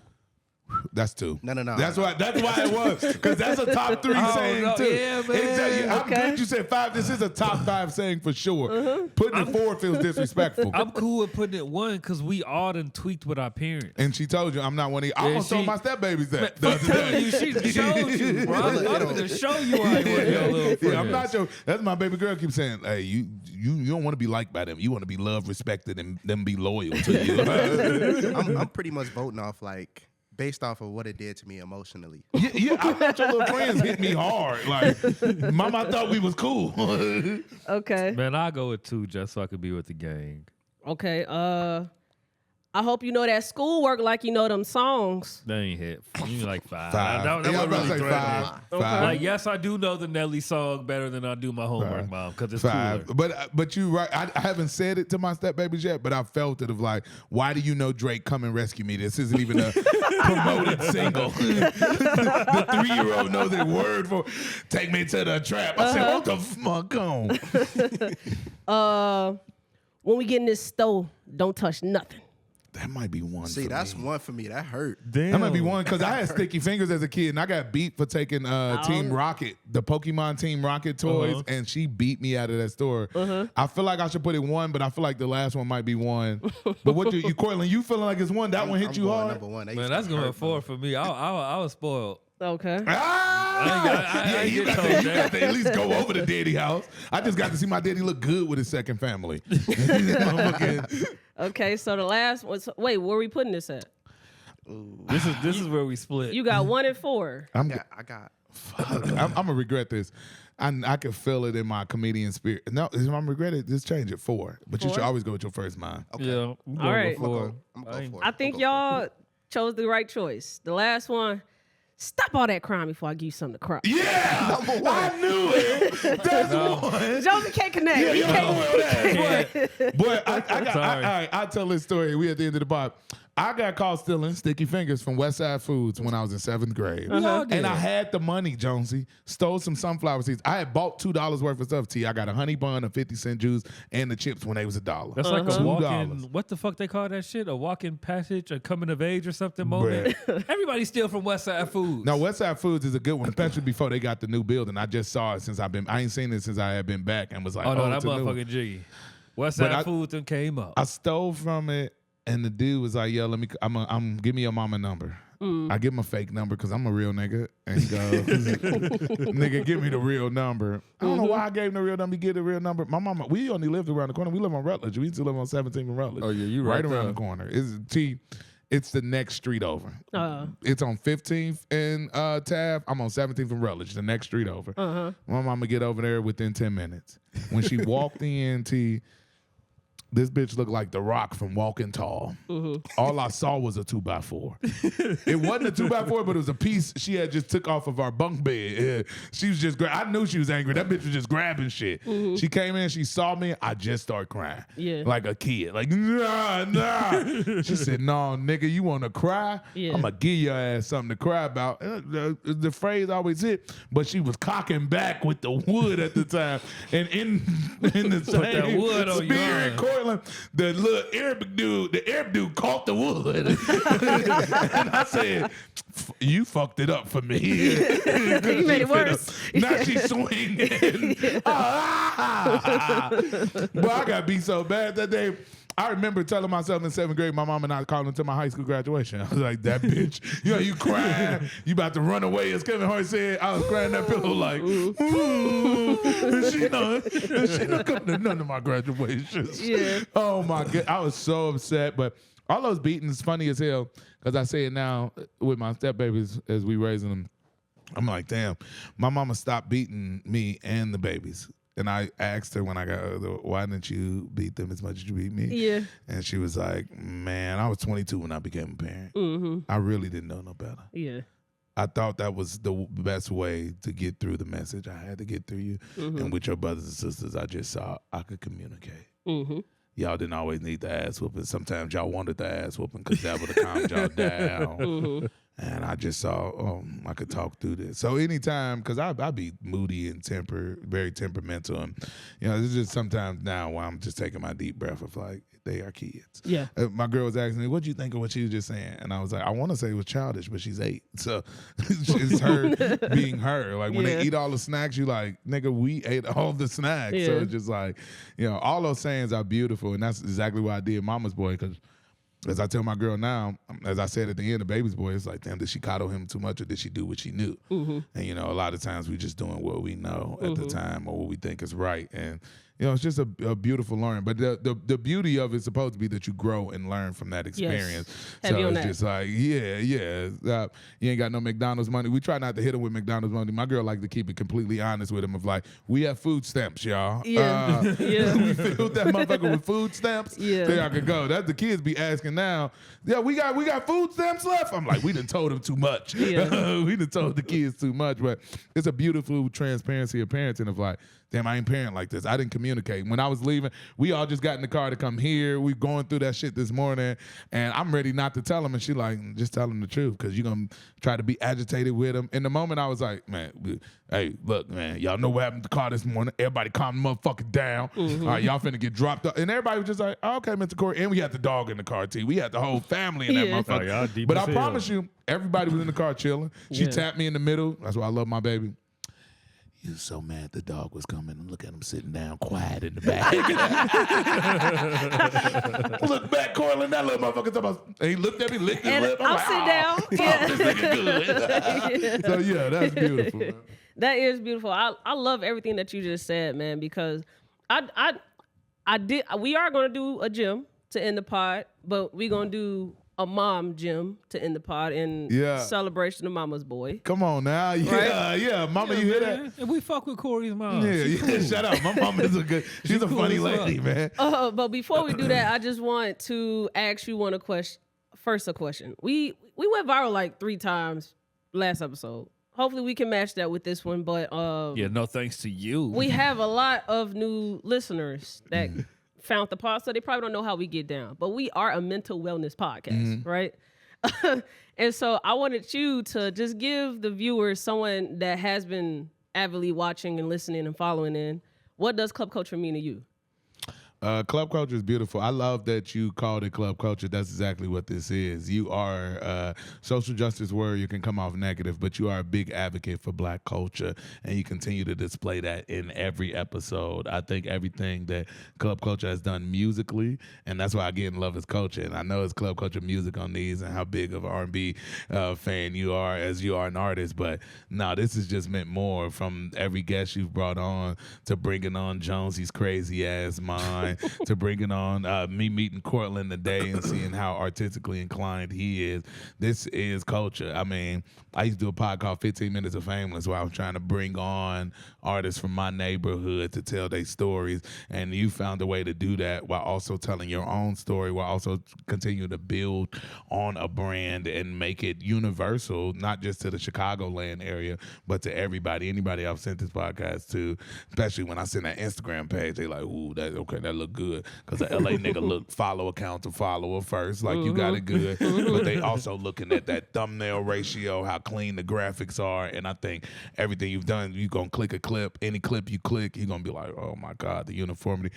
I just think everything y'all have done, not to get back on your work ethic, but everything y'all have done substance-wise has always been beautiful. I knew I couldn't come on this motherfucker bullshitting, and you know what I mean? I knew I had to, make sure I'm ready to articulate myself. So I had to get my beatbox before I came. Like, let me make sure I'm chilling, I'm calm, because I want to make sure I'm speaking everything from the heart today with complete merit. And you're just a part of merit, I think. You know what I mean? I think it's real honor in what you're doing.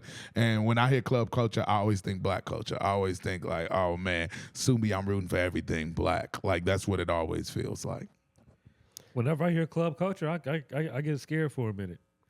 Because you got club culture, which is us, and then you got like the club culture. The club culture, yeah. But people always just run with club culture. So it's like, man, club culture weak as fuck. I'd be like, hold on. Yeah. I know you're talking about. If you type that in on social media, it'll be a bunch of people talking about the club, the culture of the club. Fuck club culture. You're like, wait a minute. The drinks are so high in the music. Oh, club culture. Nigga got to reading the thread. Like, oh, okay, that wasn't. I seen some shit on Facebook. Nigga, I'm already in the comment typing, and then I get done reading it. I'm like, oh. That would have been embarrassing. Thank you for that. I appreciate that. I just went through a very tumultuous time in my life personally, and I literally am blocking out anything that's negative. I only am accepting stuff that are positive and good, because I know I am that bitch. I think I am the shit. My homie just told me we don't repeat no more stories where we was the loser in the end. Yeah. T got her new dick. She back in the game now. We here. He keep it going. Got that dick done. Yeah. Okay. And so I did have this question for you, because I like to theme my episodes per guest. And the question is, I know that you moved home to go pursue a dream of comedy. And so I wanted to ask you, what was one of the accomplishments that you're proud of that you've done since moving away from home? Because I do think when you do separate and move away from the nest, life look a little differently, and you feel like, ooh, I could do this. And I didn't mentally have that ability to break away from that when I was home. I love that question. I do love that question. It's something I've talked about a lot. Moving home. The most thing I'm proud of, crazy enough, is filming my special. Like, even though I did it back here in Chicago, it was written on my 2020 goals when I moved there in February 2020, right before the pandemic, to film Mama's Boy specifically. I always had that concept for 4 years. I wanted to do it so bad. And to be able to come back home, it cost us $2,800 to make that damn special. And we only made $18 off of it. So, but to do it and to get it done was crazy, because I could say anything. Meeting Kevin Hart, doing Netflix as a joke, filming a movie, getting to perform with Bill Burr and Tiffany Haddish, all them things. It might have happened elsewhere. But that part was just, my pride. But the real thing that I accomplished was staying out there for 5 years. Growing up. That's what Mama's Boy was about. my mom loved me so much, she would have coddled me until she didn't want to anymore, until I didn't want it anymore, rather. And my ability to be like, my LA homies know this. I guess the first time I'm going to say it publicly, but my mom, when it was happening, I was sleeping on the train and the buses out in LA for about a month. And I remember I called my mom and I was telling her, and she's like, what the fuck are you doing? And she said, you know, your room still got the Roku in it. and she just didn't understand. She's like, you trying to create a story or whatever? And I was like, I know if I called you, you was going to help me. I just didn't want you to call me. I've always hung with the hood niggas. I've never, as my mom had to correct me, I never thought I was the hustler that I was, but she was like, baby, you're hustling every day. You know, and that was it. The spirit of staying out there, the fortitude, figuring it out. And every time I made sure somebody at home saw me, it was like, oh, this nigga Corey killing it in LA. And that was it, just to stand out there to be able to make it. Anybody I've told back in LA that I'm moving home now, they keep going, brother, don't overthink it. You've done so much already in LA. You've accomplished a lot of things. And people tell me, you sold over 1,000 tickets independent in LA. It's niggas in LA that's from LA can't do that. Be proud of what you did. You set a mark, but I moved to LA for ego. I know that now. I could accomplish everything I wanted right from here, especially beautifully seeing what you're doing. I'm like, damn, this crazy. I used to walk on Melrose on Sunset in the studios that we was paying $250 an hour for and see these type of setups. And like I'm telling Cortland, y'all niggas in here, 3 people doing 8 people job.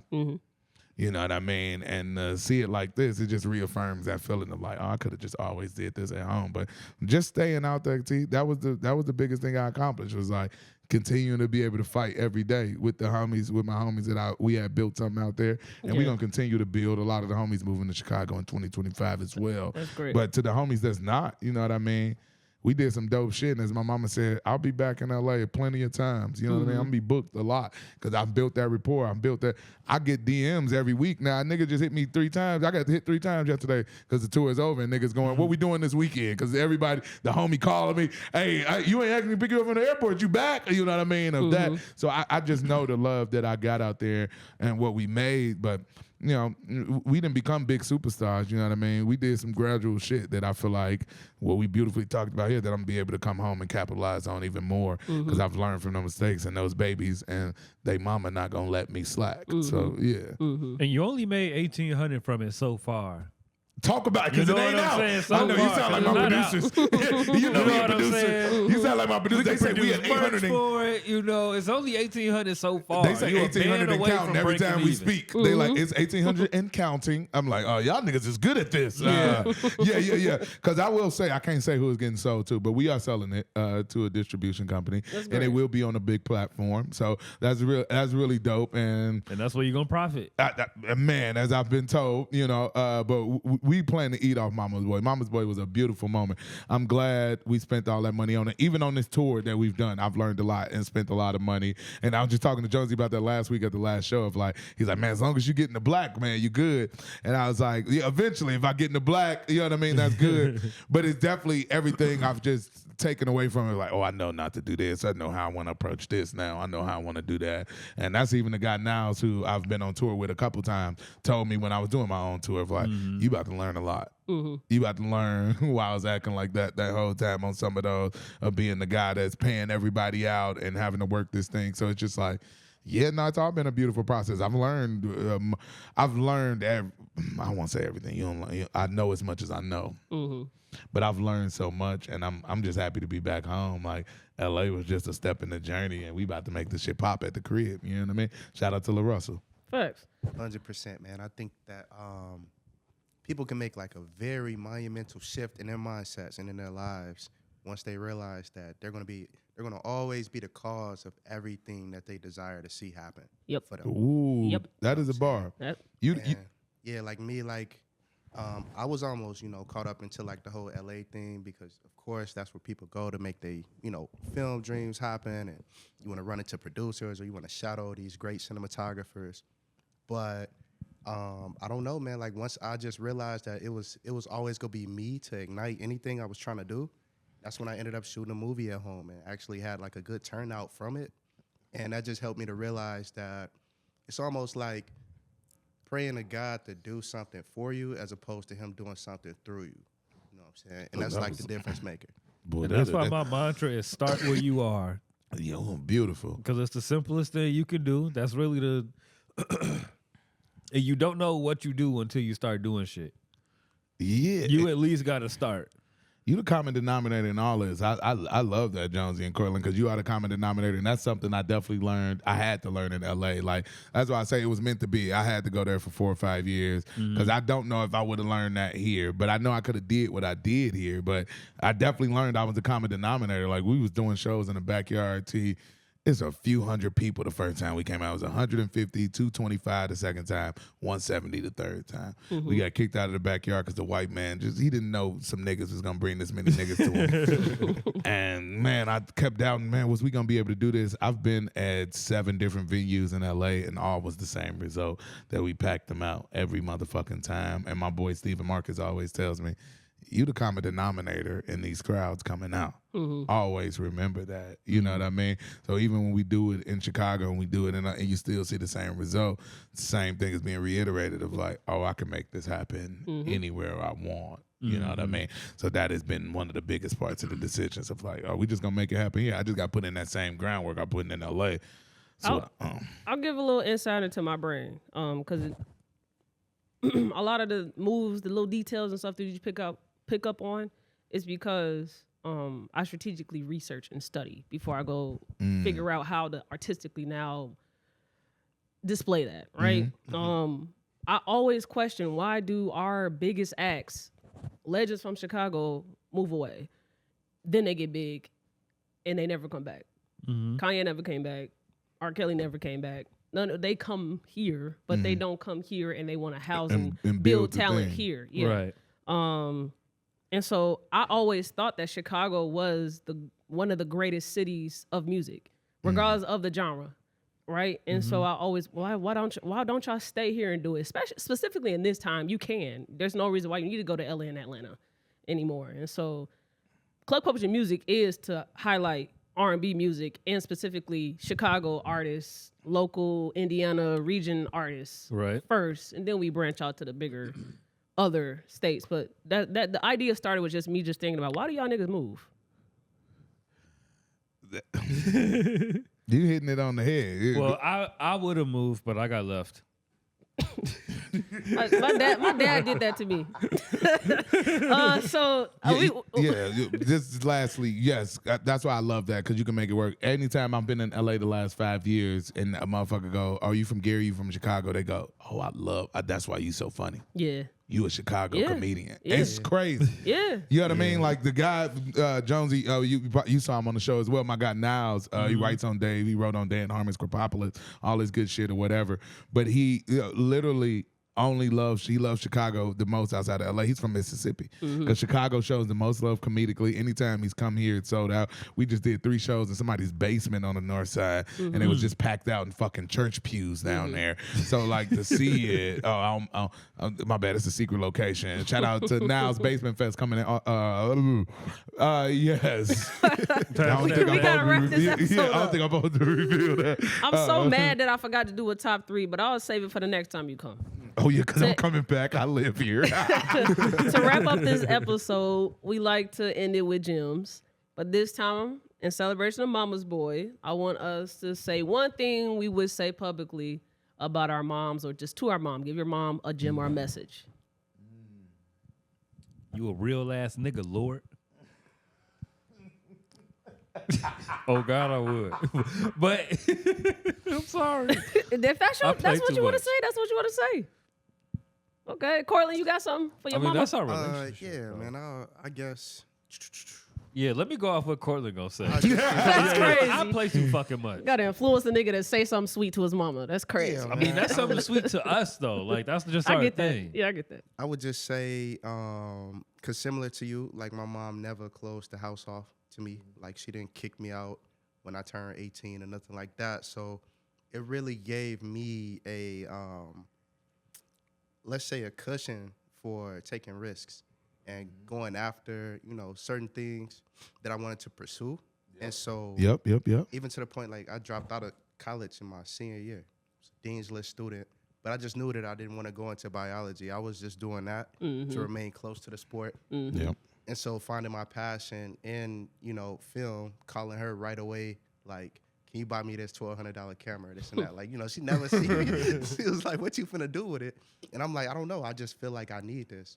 And so, her going ahead and purchasing a camera, I started getting clients like 2 weeks after that and pretty much found my way. Started flying to Atlanta, missing class. I'm like out of town working, you know what I'm saying? So it really helped me I just appreciate her for always trusting me with such like a scrambled mind, trying to figure out what I wanted to do in life and who I wanted to be and what kind of, whatever. But she just trusted I would be able to figure it out. So, I commend her for that.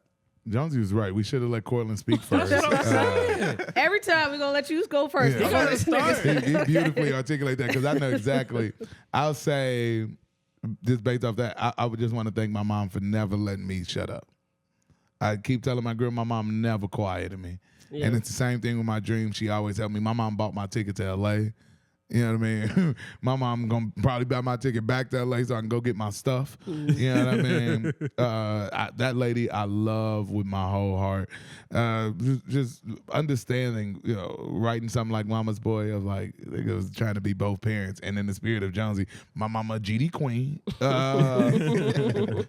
But she is loved. I loved all the toughness. I love all her soft moments as she's gotten older. You know what I mean? And I'm beyond appreciative. She knows I had to write Mama's Boy. I had to make it all about her. As we pitched it in rooms of like the whole thing about your mama, like we wrote 50 minutes about mom, and I could have wrote 3 hours. I'm trying to stop myself now from doing jokes about my mama because I'm like, that chapter closed, and I don't want to tell another story. Hey, I'm gonna end my little thing with this because my birthday was last week, and she almost ended up in a new joke. Happy belated. Thank you, Cortland. Because my mama got on the phone, didn't say happy birthday, John. She said, "What you need?" And I was like, "Okay." Damn. I said, "What you doing?" I'm at work. We getting ready for Cortland birthday. Just hypothetically, I won't say that man's name on air. We're getting ready for Cortland birthday. I said, who the fuck is Cortland? It was Cortland birthday at the job. We all got him a new bottle. I said, bitch, it's my birthday. You ain't give me no new bottle, no nothing. I birthed you, nigga. Didn't you? First of all, shout out to my mom. Didn't I just give you $250? I said, yeah, but that was tour stuff. Like, this tour hard. You said I need to get incidentals next time. This time. Yeah. But no, that's just a lady that's gonna ride for me whenever. She supported all my comedic dreams, every production dream. This motherfucker be making sure. My first night before the Gary show, she had me. I'm over at Deanna's house. She calling me. You need to get your ass over and get these shirts so you can be printing up shirts for your show tomorrow. I said, oh, this is my manager. I need. She don't play. Jonesy saw her moving around at the show. She in my business partner face like, yeah, don't even talk to this nigga. Oh, God. Yeah, he don't know. His ass just needs to be performing. I'm like, oh, this motherfucker's good. But it's like, as my girl said, that lady love you so much and believe in you on a different level. That's why she's supporting you like that. So, Mom, I appreciate you for all the times I'm hard-headed and don't understand. Amen. Yeah, man. I appreciate my mom for always giving me the option to choose. Because that helps. That I feel like that helped me with becoming the intelligent that I am. Yeah. I don't know how exactly intelligent I am because I choose so much ignorance, and I know that I'm choosing it. But it stems from like how I grew up. Like she wasn't big on obedience. It's like, nigga, make the right choice because you know what happens, or eventually you're gonna learn what happens when you make the wrong choice too many times. So she always gave me like a safe foundation to like do what I want to do, like go explore shit, figure shit out. And that's important to a kid. That's important to somebody's development, giving them the choice. That's beautiful. My girl be like, I'll cut the kids off. They trying to respond to me about some crazy shit they did, and she always like, nope. Let them speak. Yep, she always let me speak. Because it's gonna be some logic in there why they did it. Because a few times I'd have been like, oh, that makes sense. Dude, you needed your book bag. My bad. I was wilding out. So I do love that because I'm learning that in real time. Because my mama wasn't, get your ass out my face, lady. As loving as she was, she wasn't as say your piece, baby. She wasn't say your piece. She believed in my dreams, but say your piece. Get your ass out my face. You know what I mean? So I am learning to be like, oh, okay, the kids got some good peace. They do. Yeah, I can ask why. Yeah. Why you do that? Over and over again. Like she would never tell me shut up. So yeah, shout out Big Mom Lord. Okay. That's the name of my phone book. Now, any avid listener of the pod, they know. Where yours at? They know. You already know. Okay. That's crazy, man. I be getting pressured to say something good about my mom, I man. didn't ask you about my nigga so far, bro. How about nigga T Lord What did doing? I say last episode? What? What did I say last episode? Don't ask me about nobody if it ain't Tamaya. Oh, you did say that. You see? But you know how I feel about your mom. What did I though. say last episode? Okay. Now, Gotta respect the boundaries. Gotta respect the boundaries. everybody that's actually watches the pod and been here from the beginning, they know I ain't got the best relationship with my mom. But I still can say good things about her. I want to hear this. That's crazy. I always appreciate the effort, right, of a person trying to do something, especially when you can compare them to a nigga that's not. I did not have a dad in my life. My daddy did not try to be a father whatsoever, right? And I know that hurts her a lot to not be able to provide a father for us. Mm-hmm. And I think that it got to a point where she started to think that I do not like her because of that reason of not having a dad. And so my message would be for her to understand that it ain't got nothing to do with that. I love you, but I do not like your personal decisions of what you chose to do, knowing that he's not here for us. He's here for you. But the good thing is that she still stood firm about her kids. Nobody could fuck with her kids. And so I appreciate all the times that she would defend her kids to others. Shout out Big Tam Tam. I love that, T, because especially starting with the respect thing. My next special, it's not about my dad. I'll reveal it here. It's called Miseducation of Manhood. But I have a big part in there about my dad. Yeah, because my auntie said to me before she passed, why you ain't talking about your damn daddy verbatim? And, it's hard because as I said, I don't mean to shit on him, but I respect the effort. But you was doing some fuck shit. Yeah. And as I'm saying in my new special, Jonesy ain't get to see that joke. I don't like how you look with your second family. You be big teeth, ear to ear. Gee, that shit kills you, don't it? Yeah. He was at the special sitting next to my mama with his other son. But but that was the beautiful symmetry, as my mama said. I let him sit there because that was your moment. You know what I mean?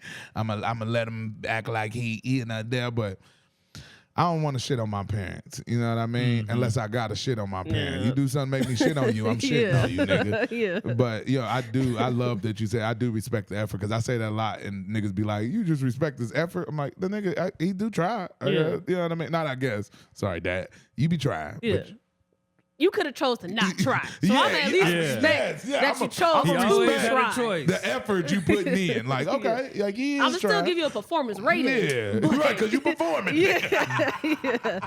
But that was episode 122. Thank you, Corey, for being here with us. Love Shout out club my culture, guy. man. Just watch the damn podcast. Just subscribe to the damn podcast. Just rate the damn podcast. Just share the damn podcast. Big on, please. Now, where Share. can we find you?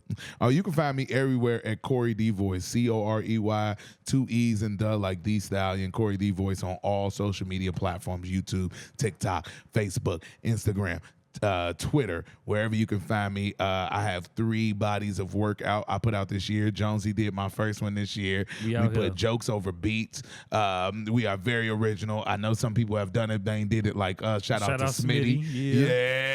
Yeah, Smitty gonna be on my live stream. And I have 2 other really cool sets I dropped. I dropped my Netflix as a joke set on my birthday last week. And I dropped a different 10-minute set. Both of them are over 10,000 views right now. Shout out to the algorithm loving stand-up comedy. Cause them ain't my fans. A nigga was like, he shaped like a baby mama and sound like DMX in the comments. I said, oh, this shit getting into the algorithm. That's crazy. I said, this good. My girl was like, you gonna let him say that? I'm like, bitch, What I'm supposed to do? good for us. Yeah. When the real special come out, we need this. Yeah. So thank you to all of that. And you said where you can find me. Bunch of Chicago dates. I'm about to put out a new calendar. I got a bunch of Chicago dates in January, February. I'll be on the Pacific Northwest, Seattle, LA, Portland. So thank you. I think I got Minnesota in February as well. I'll be right back on the road. But yeah, I'm back home. I've moved back home. Shout out to Club Culture for the exclusive. I'm back in Chicago, baby. I'm coming home again. Facts. They be smoking crack in Portland. We will be We will be at a New Year's Eve party in Chicago hosted by the House Shy, December 31st. I will post a graphic about it, a flyer, so you get all the information this week. But we will be hosting that. The interviews going on in that event. It's $20 at the door. Let me know. I'm out there. No, it's gonna be really fucking big. It's gonna be really fun. She said it's 50 at the door. No, I ain't saying that. I don't know what. No, it ain't that crazy. But Actually, it's Chicago New Year's Eve. Yeah, downtown. Because if you saying it to me, I'm like, I was open to the public. I'm about to text some people My that nigga, fly. you can't This is even what we cross at this that- night. You can't even cross the exchange on New Year's Eve without paying $65. Nah, I don't even want to go down into the anywhere on this side of town. I love it. Very beautiful. I'm already knowing what my parking and my ticket is gonna be. But I do want to go out on New Year's. I haven't been here in years. well, come to that. Once you I'm gonna said send it to you. I'm I was gonna about send to it to text you. my girl like, come what we out. doing It's on gonna New be a Year's? lot of fun. We gonna get a sitter. If we get a sitter, we coming. BJ, the Chicago kid, he's coming back home to perform. Oh, girl, we need a sitter, baby girl. Yeah, I'm gonna see. for It's gonna be on the our platform, so make sure you follow the Club Culture pod social media pages. But episode 122, if you're on YouTube, make sure you like, comment, subscribe, and hit that bell. And if you're on your favorite streaming platform, thank you for tuning in, and make sure you leave us a rating. Peace. Hello, Club Culture family. Guess what? We have a website. We have a newly updated website available for you all to go search up today. The website is clubculturepodcast.com. You'll be able to find all the news and updates that you need to know about Club Culture. You'll be able to join our club. The club used to be the Patreon, but now it's hosted directly on our website. So you can become a clubbie today. And we also have our merch shop. All the merch that you see me wear in episodes and all the other members, it's available on our website only. Check out the new Club Culture Season 7 Define the Odds hoodie that I have on. This is available on the website for you to collect as you follow through the rest of the seasons that we have. You see this nice embroidered beanie that I got on. It fits me very well. Everything is high quality. You know how I am about my okay? I don't play. And so check out the website. Join the club today. Join the club today. I have so many exciting things to show you all this season and forever on. And please, please, please, the very top of the website, I'm going to show you all. The very top of the website, you'll see the bar up there, join the Discord community today. Please click that and join the Discord. It's free for anybody to have access to. It just have little terms and conditions to it, depending on your tier of a membership. But please, go to our website today, become a clubbie, join the Discord, and let's rock out this whole season. Just watch the damn podcast.